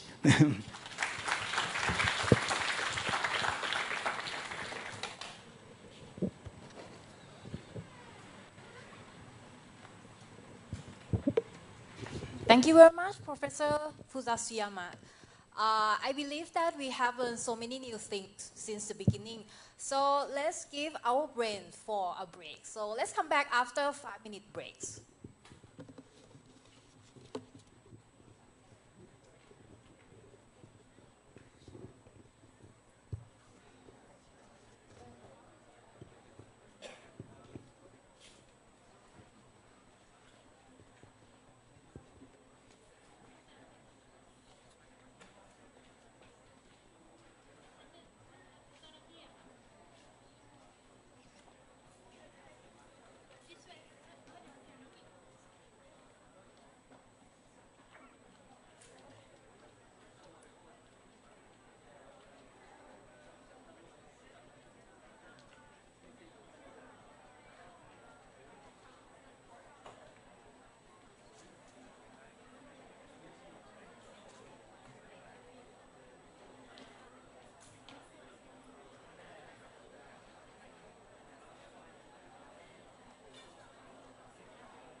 Ladies and gentlemen, I hope we had a very restful break.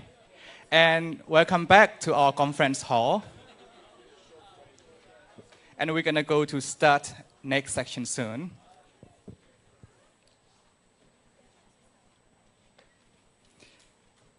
For the next section, we have Navigating Tourism Growth and Environmental Sustainability, Insight from Land Use Scenario Analysis by Professor Yunlan Yuan from Shanghai University, Taiwan.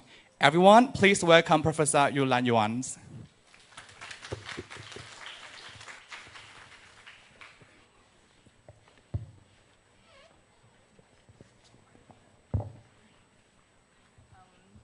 Hi, everyone.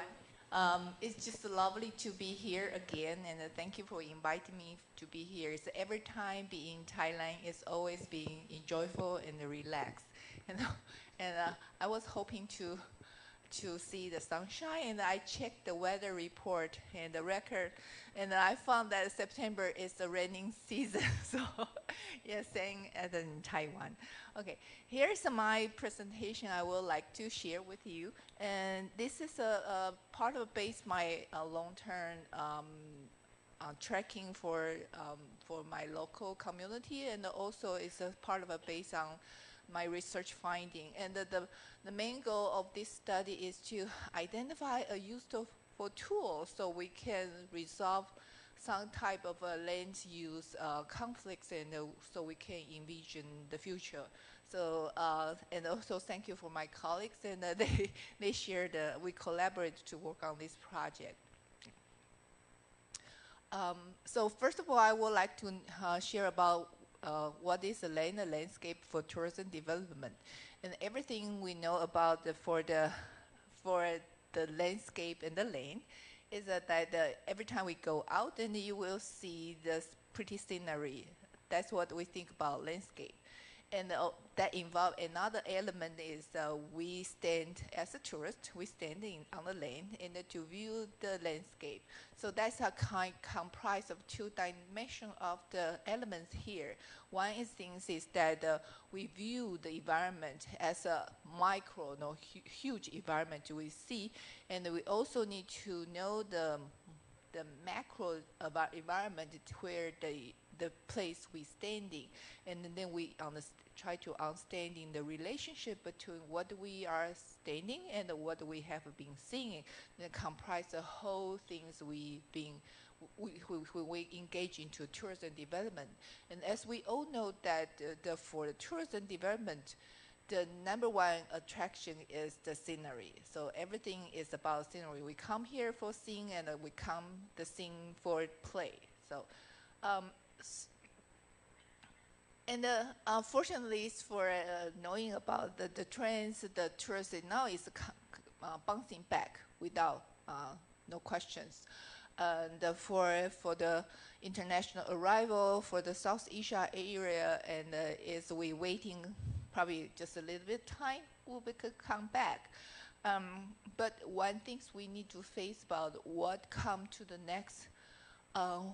When before the pandemic, the tourists arrive, and after the pandemic, tourism come again.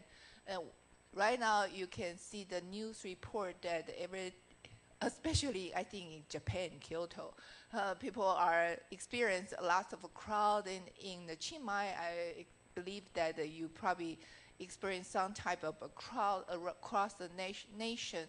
That change our experience to the landscape, and the change of the land to accommodate what we need to serve the tourism and the tourism development. I was surprisingly that they can smile sitting in a bunch of trash.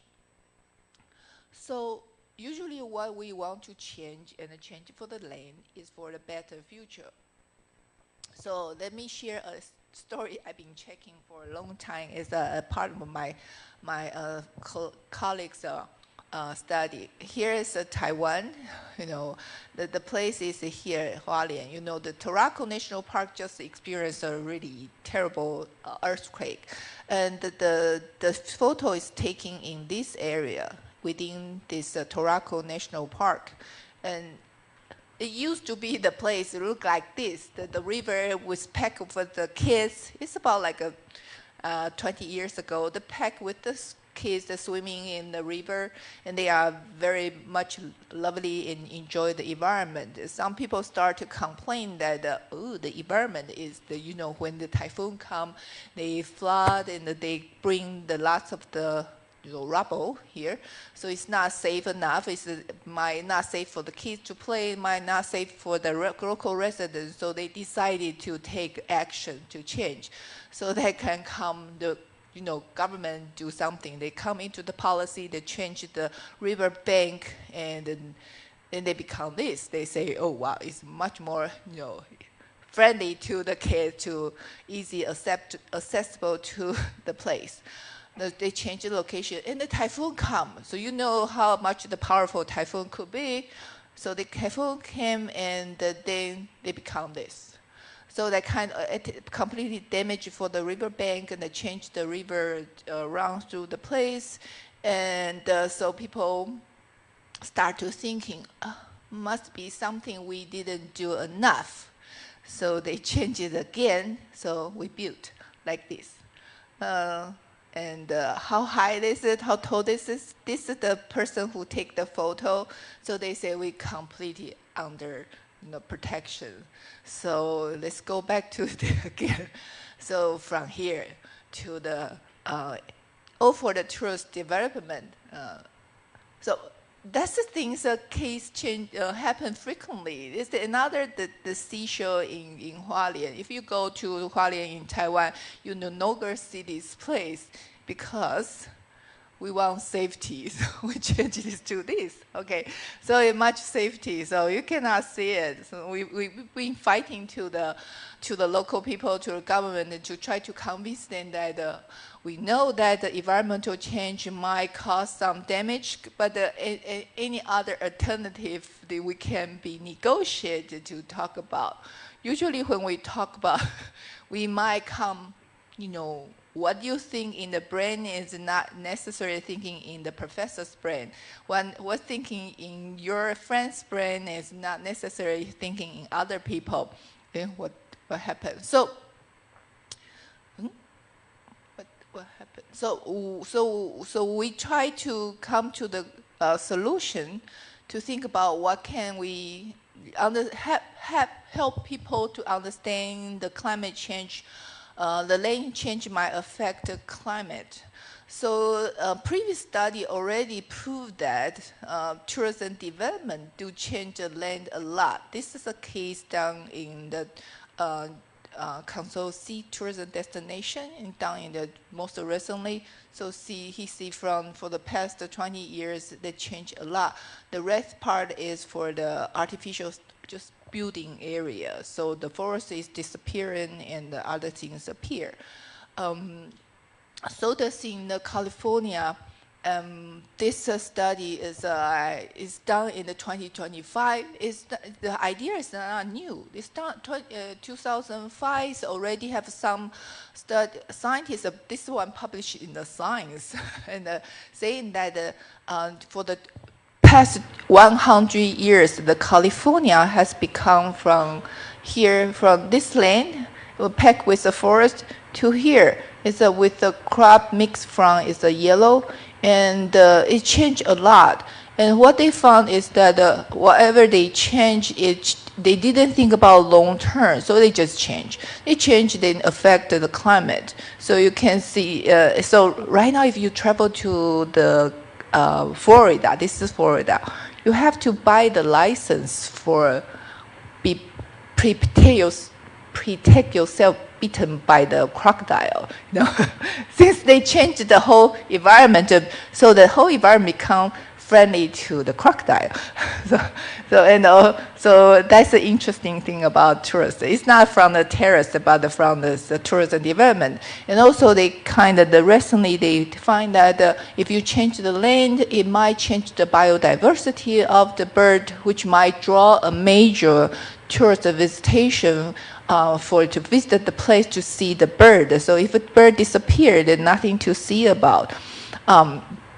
so that some people come, the IPCC start seriously think about the climate, the lane change caused the change of the environment and caused the change of the distracted the attraction of the tourists. So one thing they identify is that the 9 things is about we fail to address is the mitigation of climate change and also the loss of biodiversity. So whatever they point out is linked to the change of the land. So that's what we become to think about. What if we can communicate with the general public? So when we just asked the image I show, what do you think in the future, and what do you think actually take on site may not be thinking, other people may not share the same vision. So what if we can present the vision so they know what we can do and what exactly the location and the lane we should change. So we want to know that is there anything we can come up, the path we can consider sustainable. What is crucial to integrate environmental sustainability to our tourism planning. So this is what we do. We found out that OECD proposed that that's important to monitor the environmental impact, and also they come out that one important thing is protection is not just by the conservation park. It's not just from the national park. It's not limited to the reservoir. It needs to come into our daily life, the local place surrounding us. So it's the place that we and the environment and also other place we can, especially for the place we say tourism destination, attract to tourists, so we can identify those lanes, and then we need to do something.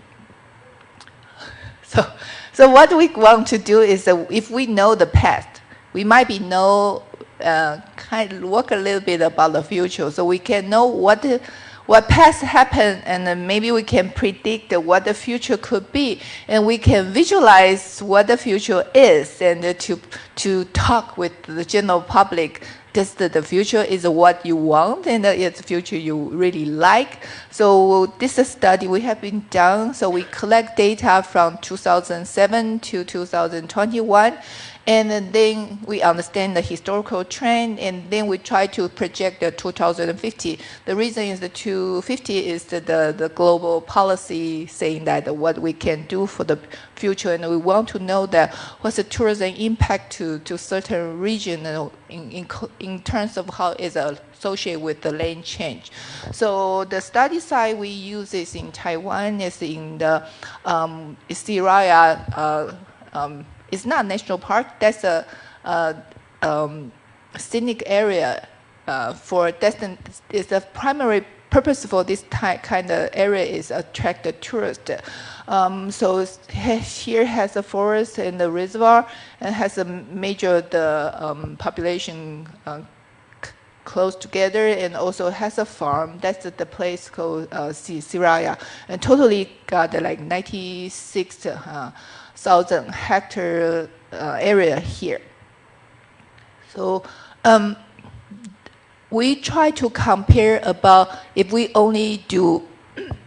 follow only the policy of a tourist development bureau, and also if we propose an alternative to future. So in the establishment of Siraya is in 1994. Before nothing, no control at all.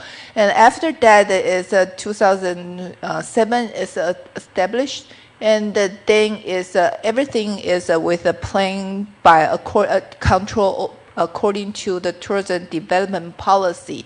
Then, of course, we affected a bit by the COVID, and then bounce back. So what are we trying to incorporate is we use a very simple but the data from what happened to the from from these different sources, and we identify the land use, and then we use a linear, we identify each factor might affect the land use and for prediction. So the only thing is a bit more interesting about if we want to know where the tourist is, usually sometimes it's so hard to identify where they are and where they go. So we try to incorporate the data from this from social media called Flickr. And the rest of the data is more from the government side and or from open source of data, for example, OpenStreetMap. Then we introduce a new thing since it's so complicated. I'm a kind of lazy person. So I kind of use, we try to use the GeoAI, which is we identify major force for driving the land use change and then import it into this model, and we try to predict what kind of future might be. So we have a 3 scenario. One is a natural reclamation, which is a population. We all face one thing. It's many of countries now the population is decreasing. So the same as in Taiwan. So we in the natural reclamation. We call NARI, the tourists will increase to 1.4, and the population will decrease. Each scenario, the population will decrease. And the difference is about the tourists' arrival. And for the tourism train, we will largely increase to 4.5, which will be more condensed and the development. And this one is we focus on link to the net zero policy, so we will like to convert the land back to the forest. And this is follow whatever the present policy. So what we do is we use the AI again. This is the ending. After we do the we get the historical data and projected the 2050, and we ask the AI to help us to draw what it could be look like in the future. So this is a tour. So we have got a little bit of the building here and also some activity. And if the follow just the present policy, that will be the look like still keep some farmland. And if it's NARI, you will see it become nature-based tourism. It's largely converted back to the forestry. But it's not good enough to negotiate with the public. We would like them to see, with the past we have a different use. Like RA is a rural area. This different land uses here, and for the past the data, and then we told them what could that be most impact could affect in the area. So the more yellow area is the most impact could happen due to the tourism development. And then we showed the image we might likely to have, and also we project what happened. We project what the future scenery could be. So if you see that if just we follow the tour, like a heavy tourism trend, large place, we will concentrate, the tourism development will concentrate. When I mention about tourism development, is more about building and accommodation, hotel, we'll concentrate in a certain area. It's not widespread. If we do the business as usual, you can see that sometimes the tourism will spread out, it affect other area. And it's NARI might likely to convert a certain area back to the forest. So we compare the differences. If in the NARI 2025, the yellow forest will become the large occupation, which might satisfy this the net zero project. We reduce the carbon emission by having more forest, but we substitute is we have the the agriculture, the food production is reduced. The reason we're doing this is that when we talk about the future, usually what people has a general public have a hard time, or policymaker have a hard time to convert this discussion, the abstract idea into figure and into the certain location. So we try to tell them, if we have this different kind of statistic and research finding, all the scholars have been doing, if we combine it together, and what could that be exactly? Where could that be? And how we can treat about this land use in the future, in terms about we can negotiate about, talk about what our common future could that be? Do you really want to? So by ending, we use this photo because we always, during the economic development, we always facing the choice, the trade-off. Either is we need to have the food. Do we need to have food? Yes, we do. But we also need to preserve the environment to have a more tourists. Tourists come, they need the food, and the tourists come, they need accommodation. But local people need the food to need the shelter too. But how about the major attraction for another living things on the planet?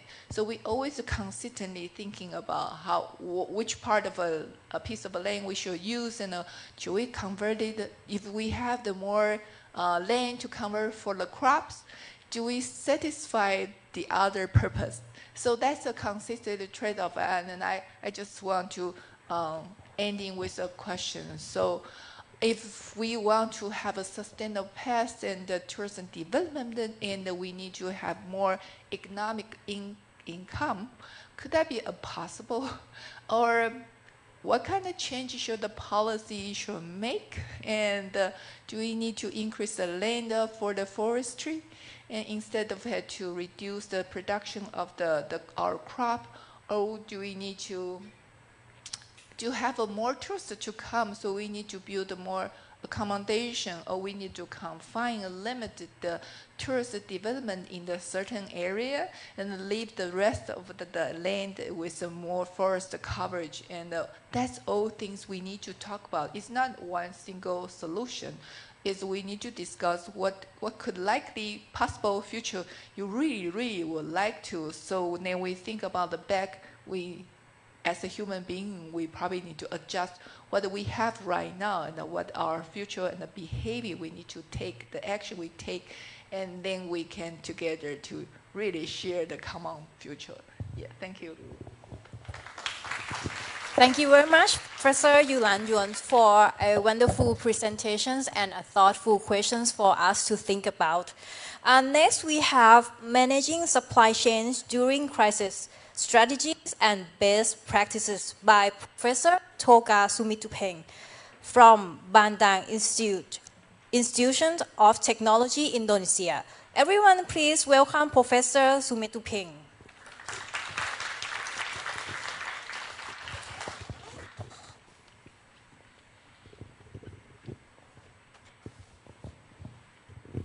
All right, this is Mrs. Guest. Ladies and gentlemen, students, participants, very good morning, and I love to see you again in this session. And I also thank for the Faculty of Economics and Dean Pairat Kancanakan for inviting me to share a little bit about managing supply chains during crisis. This actually one of the response for the theme of this conference, Sustainability of Asian Economy Under Global Conflicts. I will provide two things. The first one is to talk about end-to-end cycle of crisis, and the second one, potential research, and the last but not least is talk about small case from Indonesia. Just to introduce myself, my name is Togar Simatupang from Bandung Institute of Technology, founded in 1920 since Dutch colonial era. And we have around 30,000 students, and our school is in AACSB accredited. And this is my overview. The first, we'll see what kind of supply chains that we have in the face of the global conflicts. And the second one, we will see what kind of strategies that supply chain can develop in times of crisis and practices in dealing with global crisis. As the motivation of this presentation, first of all, that we are living in the uncertain situation, complex. Sometimes they call it ambiguity or VUCA world, and one of them is the global conflicts. And the good news is a lot of supply chains around the world, they already have good ideas how to solve the problems. And we experience if the companies want to survive in the near future, they need to be able to have a good model of how to deal with crisis. And a lot of institutions already provide alarming situation or information about conflicts around the world, not just only global climate, yeah, but also in the, this is one of the examples from Geneva Academics. And we see here that around the world, we experience many conflicts. And we have also here a neighbor in Myanmar and also in Philippines. And if we look at one of the example of supply chain, semiconductor, this is heavily high-tech supply chains, consists of 3 stages.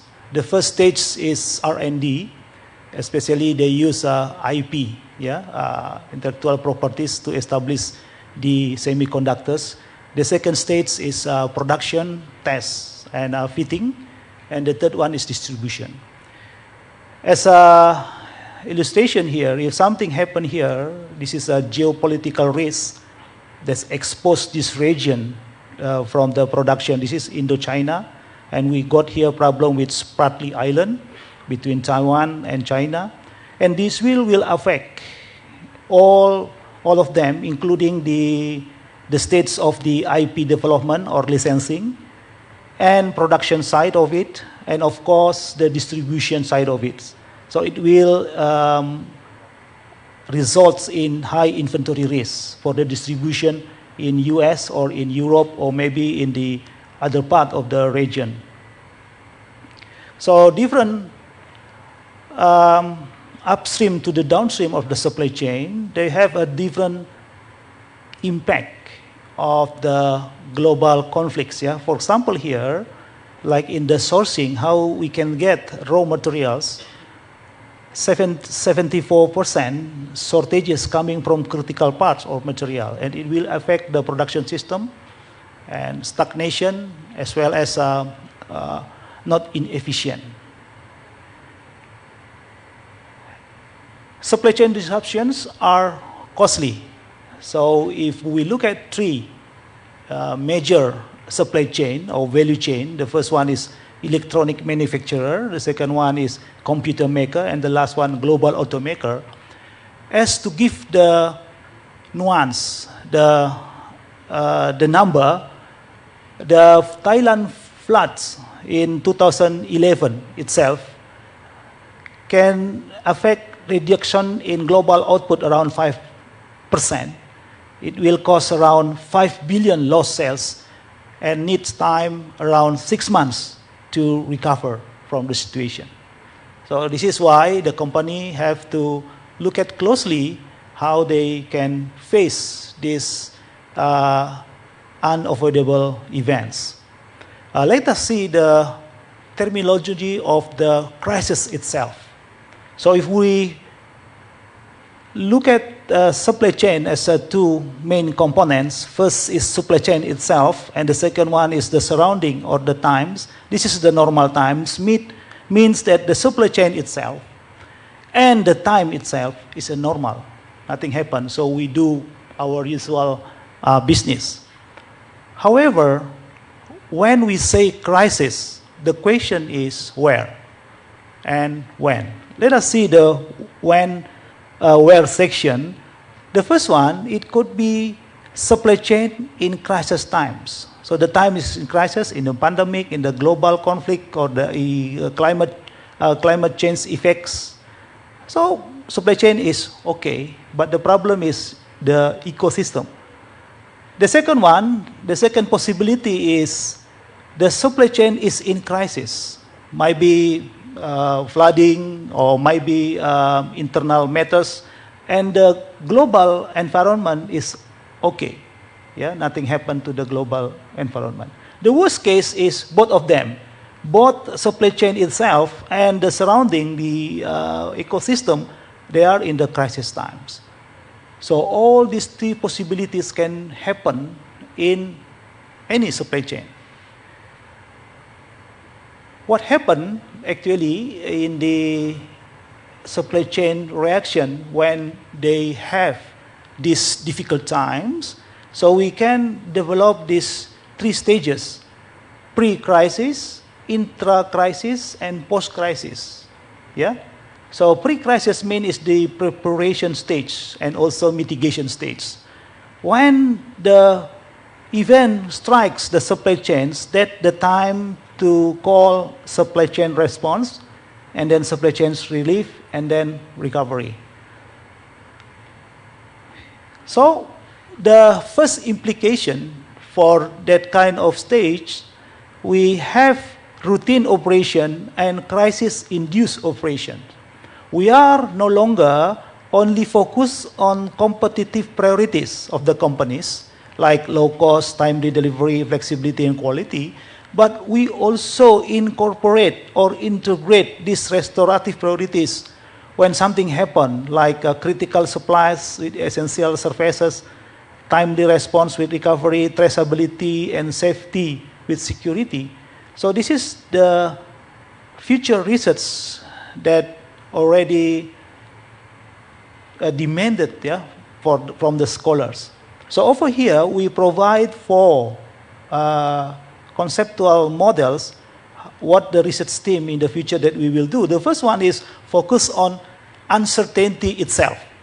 So when we are doing uncertainty, we will develop scenario analysis. And the second one is more on operational sides. Yeah, we will combine between lean, agile, resilient, and green. So we cannot only depend on lean and agile anymore, like in Japanese system, Toyota production system, but we need to also integrate with resilience and green. The third one is focus on resilience itself. And the third one is how to collaborate between stakeholders along the supply chain. Let us see the first one. The first one is basically how do we understand the surrounding of us? Is there any emerging trends and disruptive forces that we need to closely monitor? So this one will give us attention. And based on the attention, we will have an early warning system. So this is identify driving forces and define critical concerns. And we define here, some people, they call it foresight planning. Yeah, foresight planning for this. Different scenarios. They have different impact and also different solution out of it. The second model is focus on how to combine between lean, agile, resilient, and green supply chains. So all them together, they have their own, like lean, actually how to remove waste from supply chain. And agile, like fashion supply chain, electronic supply chain, they have to be agile. So they talk about speed over here, but it is no longer enough or sufficient. We need to include this resilience and green. Green actually demanded by sustainability things. The third model is focused on resilience itself. How actually we can look at the trigger events and do some mitigation and preparedness. Once it is happened, the actual event, then they have the crisis management. So over here, we call it risk management, and over here we have crisis management, and after that we have a bouncing forward or recovery management. Yeah? And the last model is about how to collaborate with surroundings, yeah, like Toyota production system. Toyota, they have a good relationship with their keiretsu, with their suppliers. So this is the first model that they have that we can see identify. Value chain development project mainly promoted by USAID or GIS from German, yeah, and market links, yeah. And somehow they also have this supply chain project improvement in specific sites they want to improve, whether it is quality or upgrading the supply chain. And the last one is about how actually to develop end-to-end supply chain, yeah, from locational, infrastructural, and up to logistical. So all of them are not just talking about trading and logistic flows, but also talking about infrastructural things. So this is actually promoted by JICA, yeah, Japan International Cooperation Agency. So let us look at one of the examples of the practices in the face of global crisis. In 2020, before the COVID, after COVID 1 year, Capgemini surveyed 1,000 companies, and they found that there are seven strategies practiced by the supply chain around the world. So the first one is they used contingency planning. Almost 60% of them using 60. And then next to it is localization and diversification. And last but not least is feasibility, because feasibility is very difficult. How to get feasible your first tier, second tier of supply chain.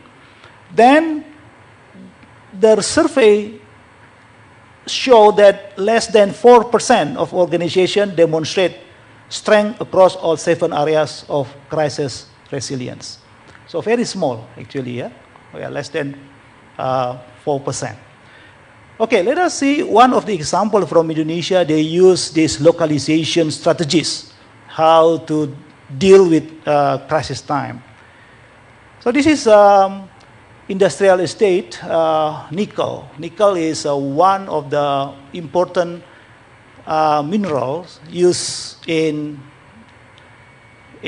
stainless steel, also in batteries and other part of electronics. Yeah, 65% of it used as stainless steel. So, and Indonesia produce more than 35% of the total world nickel production.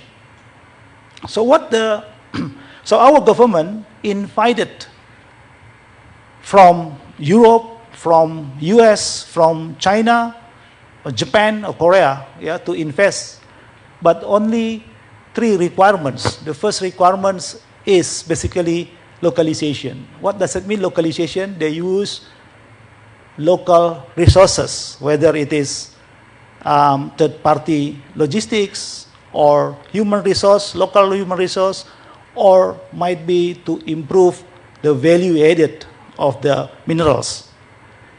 That's 3 requirements. And 15 years ago, only China, including technological transfer, want to do all the requirements. European, they say, no, you just sell us your raw materials and we will do processing by ourselves. And even European countries also go to WTO to sue Indonesian government by doing that kind of protection. Okay, so what China investors do, basically, this is Morowali, the largest nickel mining in Indonesia. So it is around 3 hours flight from Jakarta. This is Jakarta, yeah, and then we fly to Makassar for 2 hours and another 1 hour to Morowali. And this Morowali, the Chinese investor, we call it Morowali Industrial Estate, they established this. This is actually the ore, the mining site, and this is 12 kilometers from the upstream to the downstream, and this is shipping to China. Yeah, but this one is they change great mining into great refinery. Okay, so this is the process. 3 stages. The first one, nickel ore, how we can get laterite ore from these sites, and processing into RKEF. This is rotary kiln, electric furnace, like a smelter. And then the last is to get the stainless steel output. So why do they do these localization things? This is the reason. If we just export this nickel ore, the value added only $16 per ton. This is cheaper when we sell coal. Coal per ton is around $70 US. But here it is only,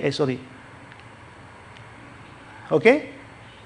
This is only 16 ton. But when we process locally, the output is ferronickel, we can increase 218 times. Then if we have this nickel metal, then we can increase 312 times. So this is higher value added, means higher local taxes and income earned in the country, not in another country. So that's the reason of this here. And the next plan, now it is in this stage, yeah, to change great mining into great refining. So that's the aim. This has already happened. Yeah, this already happened.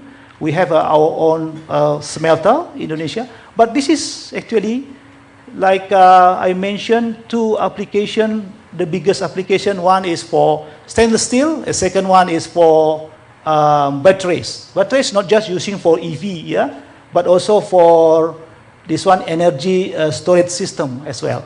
So we will go for the cathodes production.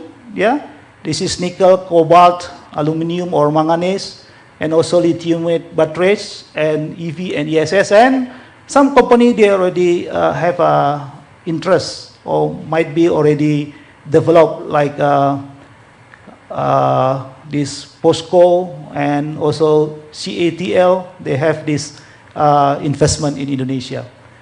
So this is how actually the companies along the supply chain collaborate and establish the localization strategy in order to avoid and to face supply chain like global conflicts things.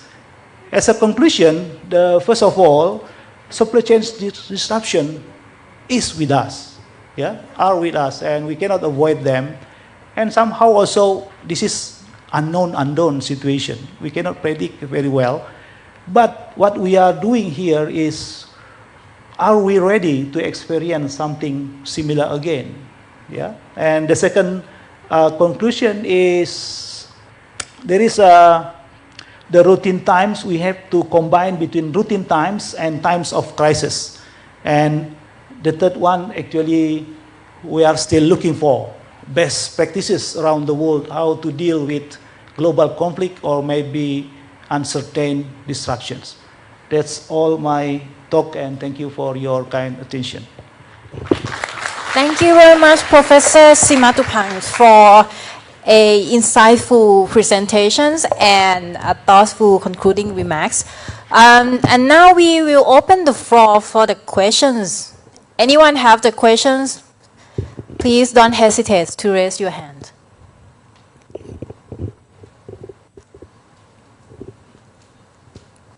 Oh, that's one.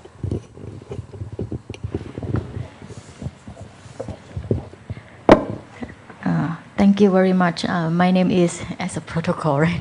My name is Jirapa. I am a lecturer at Chiang Mai University, Faculty of Economics. Actually, I have a small question for 3 speakers. For the first speaker, I was wondering what factor can explain the differences between recovery period of the number of tourists after terrorist attack in Jordan and Egypt. If I remember it right, you said that in Egypt it takes about 4 years, right? But in Jordan, the effect is not as much. I noticed from your presentation that the nationality of tourists, the profile of tourists of these two countries are different as well. I don't know what is this can be the explanation, or could it be because of the government policy to promote tourism after the tourist attack? That's my first question. For the first speaker, the second speaker. It's very interesting about different scenario that you show in your presentation, and the picture is also nice, including the picture created by AI. I was wondering because you have 3 scenarios, right? The net zero one, the net zero one with natural reclamation, the business as usual, and also the tourist-oriented scenario. And I was wondering if do we have to trade off between net zero target and tourism? Because in my I understood that from your perspective, the tourism part is mostly the building, the construction to attract a facility to promote tourism. But in my view, I think natural area can also promote tourism. So I was wondering, in your perspective, can net zero go along with tourism in case of Taiwan? For the last speaker, actually, the last speaker about the supply chain, nickel mining. In your view, to manage risk, like for example in semiconductor businesses, and in case of Indonesia, do you think it's better for a country like Indonesia to be part of the supply chain, or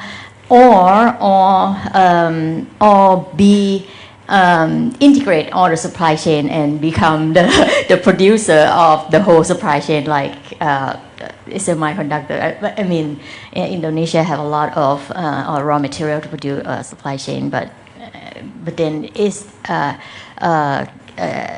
it good strategy for country to attract other processing business during the supply chain of semiconductor? Thank you. Okay. Thank you very much for your important question. And I briefly answered the point.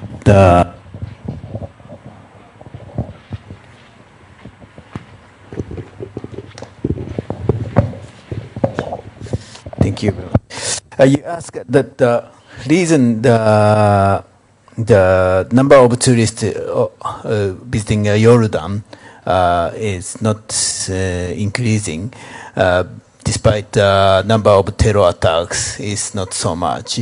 That the considerable reason is the Jordan is close to the Syria and the Palestine. So there are so many refugees from those countries. That is one reason the not tourists have not been increased. But by my considering the point of this presentation is that this phenomenon in many countries, the tourist number, is not simply considering. It's so complex that my argue is that we have to argue the host country situation or the outbound country situation with the, as you said, the policy of the restriction or promotion to visit the country, and another journalism, the factor, the media factor. So my opinion is we cannot analyze simply the how many years we needed to recover or not. That is a point I want to ask. Thank you.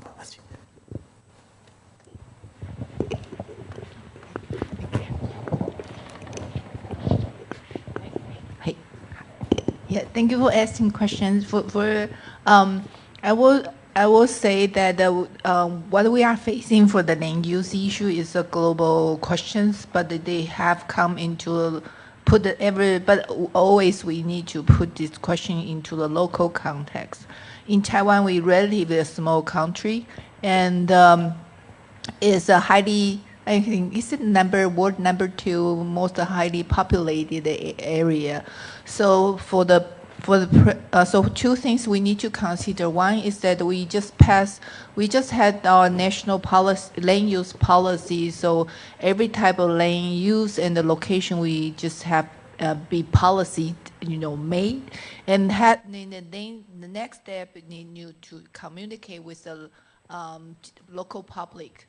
But based on the national land use policy, for example, it might likely some area is assigned to the best quality of agriculture area, which means they confine this local resident to convert their land to any kind of artificial land use. So it might cause the conflict.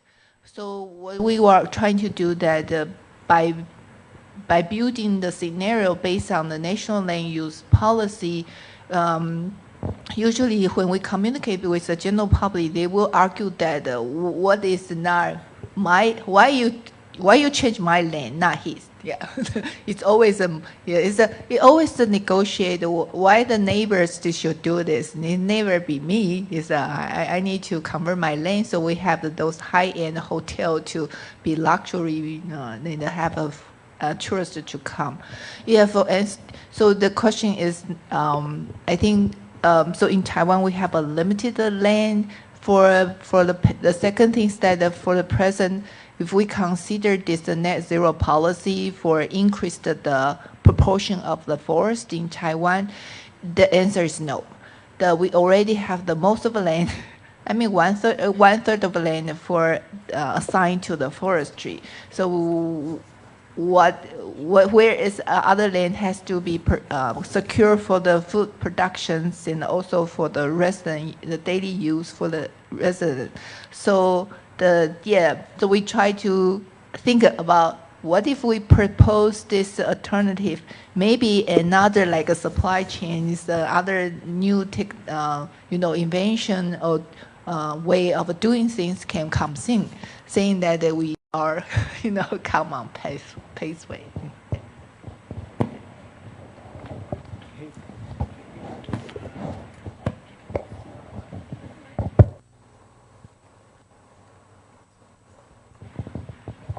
Okay, that's a very nice question, whether our semiconductor or nickel or whatever part of the world supply chain or value chain or integrate all of them. The answer is depending. So first of all, our common sense said the reason it should be value added. Yeah, so it is not good if we just sell 1 kilogram of, say, kiwi fruit for about $10. Why we cannot sell them in $100 by putting some, might be good innovation, yeah? Maybe put some vitamin in the kiwi fruit, whatever. So that's the first reason actually. So we remember from the theory, we call it smiley face curve.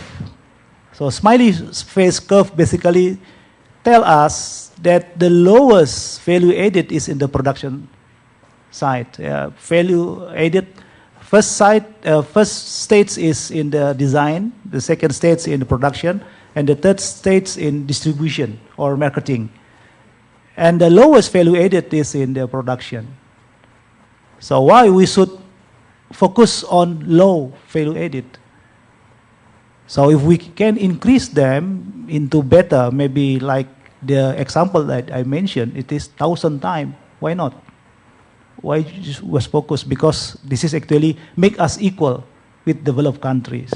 We are developing right now our states. So the first one is value added. The other three is technology transfer. Do our human capital able to handle the technology or not? And next, local content. And the next one is about environmental protection. So all of them. China government, they are very generous, basically, to share their IP with Indonesia. But in certain, not free, yeah, but in the certain situation. But in Europe, they say not at all. So it is right now is the trade war actually between Europe and Indonesia, especially for palm oil and this nickel. So this is already, country issues. It's not a matter of business issues anymore.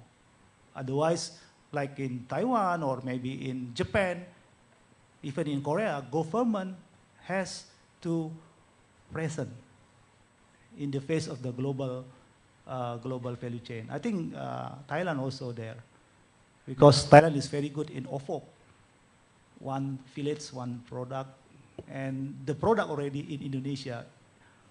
Also Korea, they export creative things like music, even food. Korean food is already around Indonesia. So it is very difficult for us to sell our food in Korea. Why is it? Because the government is there. Okay, that's my short answer. Thank you.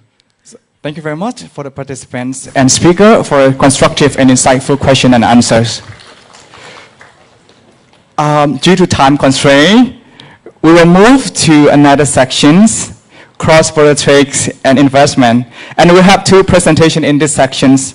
For the first one, please welcome Professor Choi Yong-jun from Jonghi University, Korea, who will be sharing with us about FDI and carbon 2 emission of ASEAN.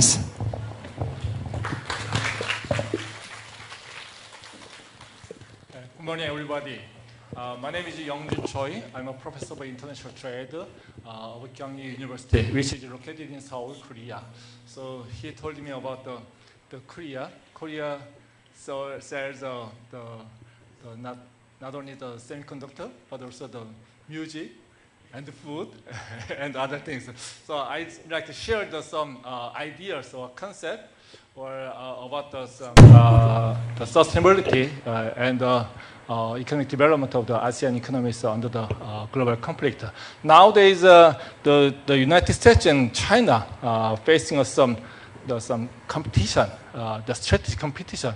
So the neighboring countries are facing the different environment or some situations from the past. So we will talk about the relation between the sustainability, economic development, and the political issues. So today I'd like to share the relationship between the FDI and the CO2 emission of ASEAN countries. So this is just some working the papers. So this is on the work in progress. So I'd like to share some of the basic ideas and the concept related to the sustainability and the CO2 emissions. So these are the contents my presentation. So first, I'd like to share some of the research background, which give us some the motivation for the research. And secondly, I'd like to share some theoretical background, which theories we need to look at related on our topic. And I try to raise some research questions and also I drive some the research model, which is even though which is the tentative, and I shared some tentative result, and also I drive some the implication for the ASEAN economies under the global conflict. So these are the CO2 emission of ASEAN in the world. This figure show that the ASEAN countries making some the larger CO2 emission compared to the other countries. So even though the ASEAN countries are in the early stage of the economic development, so there the emission, the size of the emission is not small. So which means that the ASEAN need to be make some policies to reduce the CO2 emissions. And also these are the relationship between the GDP of ASEAN and there are some annual CO2 emission. So in the left the figures show the left figure show the GDP of the ASEAN countries, and the right side figure show the trend of the CO2 emissions. Then in recent years, CO2 emissions in ASEAN countries have shown a rising trend. Means that the CO2 emission of the ASEAN countries are increasing. And then the relationship between the GDP and then CO2 emission are positive. It means that as the GDP is larger, then the CO2 emission are also large. Notably, the Indonesia and Vietnam, Malaysia, and Thailand and the Philippines are the leading contribute to the increase of the CO2 emissions. So, and also it is worthwhile to look at the trend of the Vietnam and the Malaysia. So compared to the GDP of the Thailand, the Vietnam and Malaysia have a smaller than the GDP. Smaller the GDP than the Thailand, but nowadays the CO2 emission of the Vietnam and Malaysia the increase the produce more the CO2 emissions than that of the Thailand, which means that they have another factors to determine the CO2 emissions other than the GDP. So I will look at some theories related to the sustainability or the CO2 emission, or are the environmental factors. So the first one is the environmental Kuznets curve, which is most popular and the basic the theories explain the environmental the performance. So this shows some relationship between the economic development and the environmental the status. In the early stage of the economic development, the level of the environmental pollution increased with the economic growth. But once the economy reaches a turning point, environmental pollution starts to decrease. So it is the inverse U-shaped the pollution as the economic growth. So most of the Asian countries are in the early stage of the economic growth. So as their economic the GDP it grows, then the countries of the ASEAN member countries are likely to face the heightened risk of the CO2 emissions. So this is the one theories we have to in mind to look at the situation. And the second one is a pollution heaven hypothesis. This explains the relationship between the FDI and or investment and the CO2 emissions. So production possibility might be relocated from countries with a strict environmental regulation to countries with more lenient regulations, which means that when the home countries, origin countries have strong the environmental regulations, then companies in the countries may try to other locations to produce. So they are searching for the country which has less strength or the weak regulation of the environment. So usually the ASEAN countries are less strong. I mean that the weaker environmental regulation than the advanced countries. And the other, the first mover, the developing countries in the world. So ASEAN countries try to introduce more the foreign direct investment, and then they will face some the larger CO2 emissions. So from this hypothesis, then ASEAN countries may have the more difficult situations than the ever as they have the more the FDI. So this means that FDI can be the important factors to determine the environment, the situation of the sustainable development of the ASEAN countries. And the other one is the pollution halo hypothesis, which is different from the inverse from the pollution heaven hypothesis.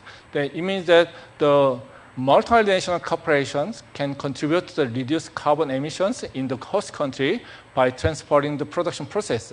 It means that management technique and the new green technology in compliance with the international environmental standard, which means that the regulation or some technology of the home countries may affect that of the CO2 emissions of the destined countries of the multinational companies entered. Means that usually the FDI of the ASEAN countries are receiving from the advanced countries as well as the developing countries. Mean that the most Western countries or advanced countries, they have a higher or some stronger the regulation than the companies from the Western countries was developed countries may have a higher or some advanced technology to reduce the CO2 emissions. Then they may have set up some new plant with using the advanced technology. So then they increase the production without increasing the CO2 emissions. So this is the pollution halo hypothesis.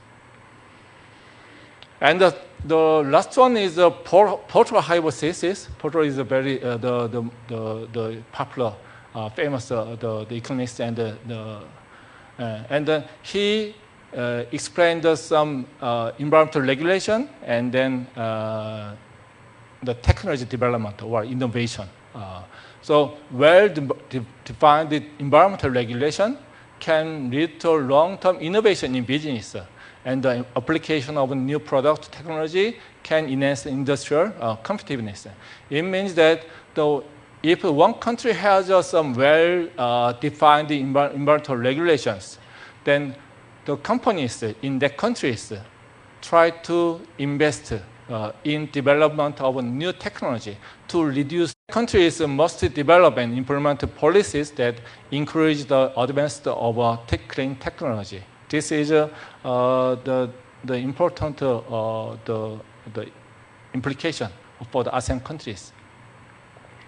So from the background of the current background and then the theories, so I drive some two questions. One is that FDI are likely to positively influence the increase in carbon emission in ASEAN countries. It means that so far ASEAN countries can achieve the economic development as they lose some kind of some capacity of the sustainable development. It means that the FDI may not the good for the sustainable development of the ASEAN countries. And also the second question is that do FDI inflows from the developed and the developing countries have asymmetric impact on carbon emission in ASEAN countries. It means that is there some difference between the FDI of the advanced country and the developing countries. So developing countries' FDI may harm the sustainability of the ASEAN countries, and also the advanced countries, which has a higher environmental regulations and higher technology, the environmental friendly technology, and then they may support the sustainability of the destined countries, the ASEAN countries. So I derived the research model, empirical research model. So I developed some empirical research model based on the Stockholm model. So which explain the environmental impact by the population and the economic activity and technology. So this theories tells that the environmental impact is a function of the population. So economic activity, which is measured in the GDP over the population, and then technology, which is measured in the energy efficiency. So based on these theories, I drive some empirical model. So the CO2 emission is a function of the population and GDP per capita, and the energy consumption, and the FDI, and the share of the manufacturing sectors. So my focusing variable is the FDI in the model. So as the FDI receiving the increase, then the environmental or some sustainability or CO2 emission the react to the FDI. So this study uses some analyzed panel data from the 2004 and 2012 one, and I developed this panel the model. And this is the first model. The dependent variable is the CO2 emission, and then the independent variable, the FDI, total population, energy, GDP per capita, industrial share. So look at the first variable, the FDI, total. So I do not divide the FDI, and then I use the total FDI on the ASEAN countries. That is a positive, I mean, which is significant. It means that FDI in the ASEAN countries is observed to increase CO2 emission in ASEAN countries. It means that as ASEAN countries receive more the FDI, and then they may achieve the economic growth, but they lose some capability of the sustainability. It means that they increase more the emission. So in the first the page, I showed this on the figure of the trend of the CO2 emission in Asian countries and the GDP of the ASEAN countries, and then Vietnam and the Malaysia. The surface the emission of the surface the CO2 emission of the Vietnam surpass the that of the Thailand. It means that Vietnam nowadays the number one the receiving countries of FDI in ASEAN countries. So they are achieving the economic development based on the foreign direct investment. So they are producing the more CO2 emissions. So compared to the lower GDP level to the Thailand, then they are produce the more emissions, CO2 emissions.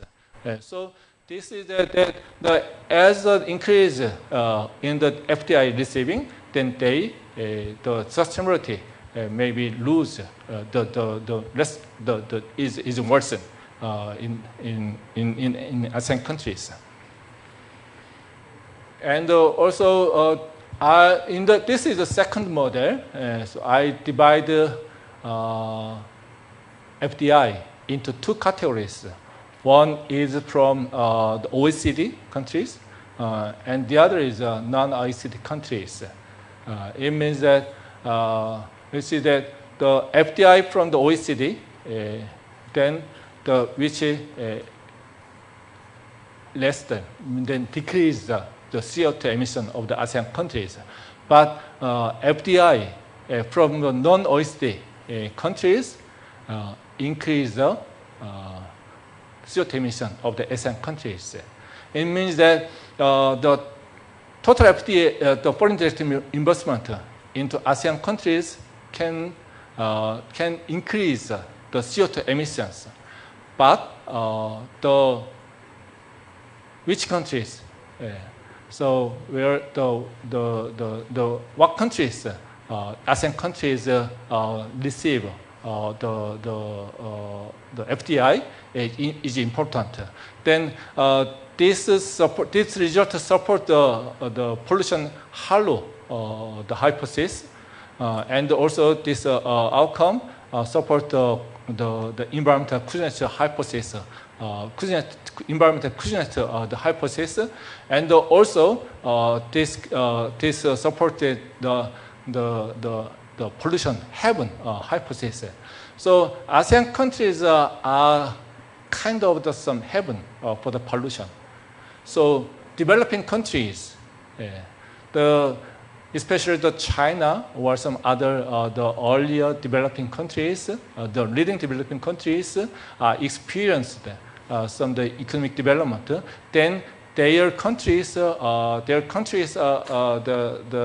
regulation becoming much stronger, and then the companies of the leading developing countries try to find some the new places to escape from the higher or some stronger the regulation of the environment.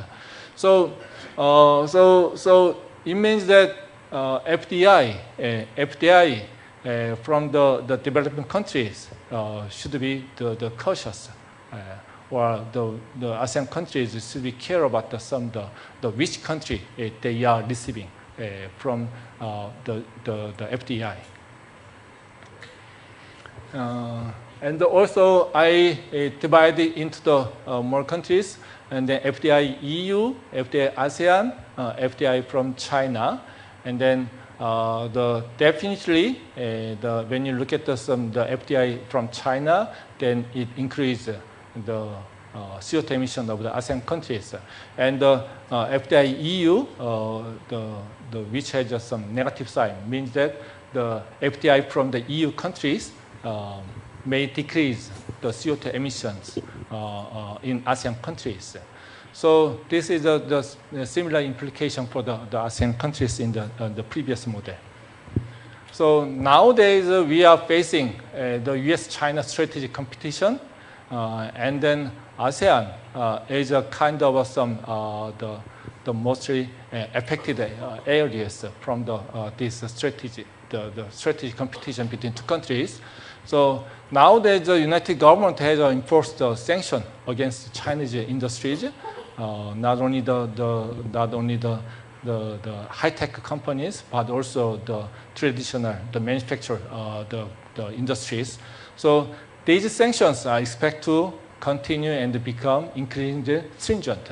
It means that the pressure on the Chinese companies or Chinese industry will become much more the larger, higher, and then China should find some another way to produce or some the sustain their economic development. So nowadays China is actively working to build its own value chain centered on their economy. It means that China is trying to develop some the economic the policy to circle the economic the system. It means that inner circle and then outer circle. That means that they increase the FDI in the neighboring country, so like ASEAN countries. So they are increasing the FDI in the area of the ASEAN countries. So especially the Laos and the Vietnam and other neighboring countries. It means that this situation is a kind of some challenging for the ASEAN countries. So in order to achieve the economic development, then they need to have more FDI. So they are tempted to have some more the FDI without the thinking about their technology or some their intention or some the environmental impact. So in order to achieve the economic development, then they try to have more the FDI. But so in respect of the sustainability, so they may lose some chance to sustainable development from the receiving the more FDI from the developing countries. So this is this means that the United States-China strategic competition may pose some risk to the sustainable development for the ASEAN countries. So I'd like to introduce some the policy implication for the ASEAN. In order to mitigate this risk, it is necessary to link the FDI policy with the environmental policies. Mean that ASEAN countries need to develop some carrot and stick the strategy. It means that they need to have some incentive or some the penalty system in receiving the FDI. So and also they need to make some policies for the FDI that company to incorporate the eco-friendly production technology and then some the eco-friendly the technology development. So ASEAN countries face some chance as well as some risk for the sustainable development by the under the U.S. and China strategic competition. So this is all the I prepared for the presentation. Thank you very much. All right, thank you very much, Professor Choi, for an intriguing presentations. And now we are reaching the last but not least presentations. Everyone, please welcome Professor Jong Hyo-han, also from Kyunghee University, who will be presenting a study titled The Power of Millennials' Digital Nativeness Amid Global Uncertainty, Reducing Psychological Distance and Enhancing Cross-Border E-Commerce. Everyone, please welcome Professor Jong Hyo-han.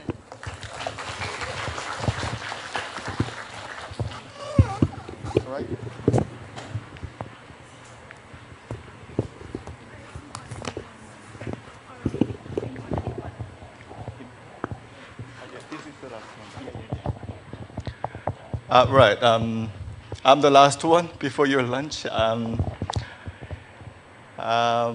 Let me introduce myself first. My name is Jong Hyo-han from Kyunghee University in Seoul. I am looking at these international trade issues. And this work is a collaborative work with Purpose Polling Line at Chungang University. Actually, Kyunghee University and Chungang University, they are competitors in my country. But purposes can collaborate to make a contribution to academic area. And you might think this is quite strange to see these two professors looking at international trade and international logistics. They are making some kind of discussions around consumers. But I would like to make some kind of interdisciplinary research. Actually, my background is the logistics and supply chain and new technologies for the integration and collaboration, that kind of thing. But the ultimate goal of integration and collaboration is to satisfy the customers, and I think that we need to understand the consumers. So trying to merge consumer research and then supply chain and logistics issues. So I am looking at this consumer base, millennial consumers, and then I am trying to capture their behaviors in cross-border electronic commerce. And that's going to be about globalization related issues. So I will tell you about the motivation and brief literature review, how I understanding the concept of globalization with this customer-centric research. And then we'll show you how I do empirical research. Actually, this is a part of my ongoing research with Professor Pauline Lai. So we are having this big transition, many people say so, from globalization to deglobalization. Like, as you know, there was a liberalization of the trade using the establishment of WTO or economic integration like EU, and there's a containerized ships to move a lot of goods. They made this big phenomenon, globalization. But recently, we are concerning about this issue, deglobalization. So geopolitical tensions between United States and China, and there's supply chain disruptions in COVID-19 with the COVID-19 pandemic, and there's technology nationalism like United States banned Huawei products for a while, and then China is making its own policy, like made in China 205, that kind of thing. So coupling, we say globalization, decoupling is the deglobalization. And I would say that one of the best terminology describing this transition is this one, VUCA, volatility, uncertainty, ambiguity and complexity, because it is, originally it is saying that, actually it is saying that everything is unknown, so they are uncertain. And I think this is the best terminology to describe this big phenomenon. But while having this kind of transition period, we have this another new normal, which is called cross-border electronic commerce. Actually, everybody talks about the trade war or conflicts. The volume of the value of the international trade is now growing. Yeah, this growth rate is positive. And I noticed that there was a big stream of this one, electronic cross-border electronic commerce. You buy something from a foreign platform like Amazon or eBay, Temu, Alibaba, that kind of things. So basically, it is an international trade requiring international logistics process. So as you can see in here, a big part of the e-commerce, cross-border e-commerce, is done by this area, Asia-Pacific area. And then these large numbers are showing the proportion of the volume of the transaction. So, this area, Asia-Pacific, is the largest one, and then they are having this kind of intercontinental transactions. And then it is quite surprising to see that there are many estimations about the volume of this cross-border e-commerce. And they say, at the moment, around 2024, more than 30% of the e-commerce, they are international. And around 6% of the international transactions, they are intercontinental. So this became another very clear and also important portion of the international trade. And I would like to suggest this kind of framework. This framework was proposed by Professor Thies. He is very well known one for the dynamic capability theory. And he is saying that, this one, VUCA, the uncertain phenomenon should be affecting the firm level activities like risk mitigation or risk management strategies, like our previous presenter, Dr. Simatupang, already presented. And I would like to say that because of the emergence of cross-border e-commerce, we need to understand this area at this micro level. Consumers, they are spending their own money and making this big portion of the international trade, and then it is supporting the globalization process, not the deglobalization, because Chinese people buy something from the USA, United States consumers buy something from China, and it is making big growth, and then the trade volume is now increasing. So my question is about how individuals, young consumers, they are making their own decisions to buy something from international market using platforms, electronic platforms. So how they are making this globalization prone phenomenon. That was my initial question.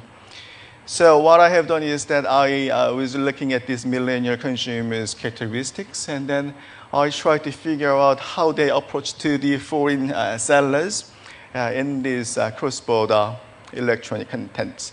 So cross-border electronic contents, it is fully mediated by the platforms. You never go to foreign countries. You just click, read, and then pay, and then you will get your product within maybe within 3 or 4 days. In case of mine in South Korea, when I buy something from Chinese platform. And in that means everything is done by this virtual space, so you need to take some kind of risks. And you never know what kind of reputations the sellers has got for a long time. And you need to trust any information provided from the internet. So I am trying to link this kind of characteristics of consumers to this concept, millennial consumers. So they are in the 20s or 40s now, and they are very, information-dependent generation, and they are very innovative and explorative, and they use a lot of electronic material. They are available to communicate with the electronic communities in electronic platform like Amazon or eBay, Alibaba, or whatever. So they do the shopping on that website. And to figure out how they approach it to the international sellers, I translated very conventional trade barrier to. So they use digital nativeness and develop their own digital fluency, and then they are able to mitigate this psychological distance when they buy something from international market using internet platforms. So as I told you, this is summarizing my argument. So nativeness and literacy or fluency and innovativeness, it is increasing digital fluency of the millennials, and increased digital engagement is affecting psychological distance. So distance means a negative measurement, isn't it? So I have translated the distance to proximity. So I have changed it. It is a positive terminology. So if I do a survey, and then I use 5 linked scale indicators, then I can measure how different digital capabilities of digital natives, they can reduce the psychological distance. So this is a simple model. I didn't put the equations of this complicated model, but I have visualized the equation of these interrelationships between variables. So digital native is here, nativeness is here, and literacy, innovativeness, finally goes the engagement, and then they are reducing psychological distance. So it is. I assumed positive relationship, so I have changed it distance to proximity, so I can measure with survey tools 5 linked scale indicators. So I have collected my data in South Korea, It was around 184 samples. They have experienced buying something from international market, and this is the some information about the sample I have. Because of the time limit, I would say that there are many different thresholds to be met. I have used structural equation modeling. It is an extended version of regression. So there are slightly similar terminologies can be used to find out the validity of the reliability of the model, and they are satisfied. So it is predicting the hypotheses I have provided with supported notion. So basically, the finding, the concept I have in here, they are supported. So millennials, digital nativeness is working as a very significant predictor of psychic distance reduction in this contents of cross-border e-commerce.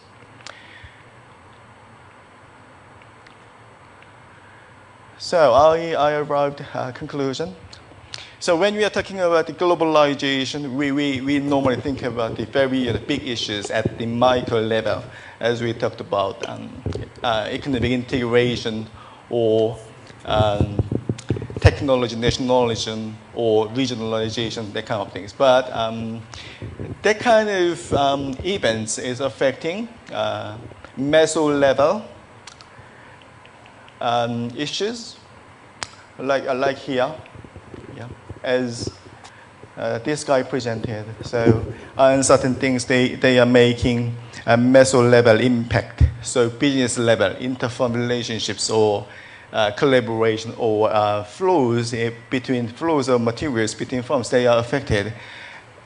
So they think that this is affecting this, so it is having cascading effect, ripple effect, and then finally affecting customers. But what I am suggesting here is that we need to focus on consumers because they are affecting firm strategies, and the firm strategies may support to ease the uncertainty we are having at that moment.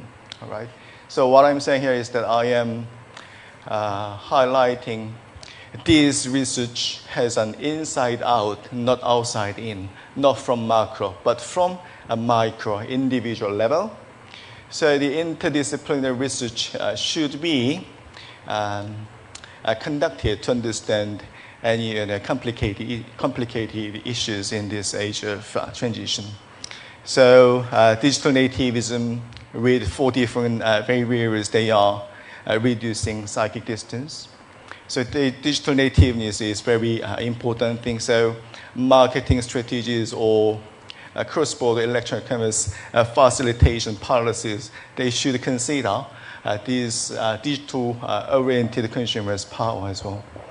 And also, I found out that the physical distance not only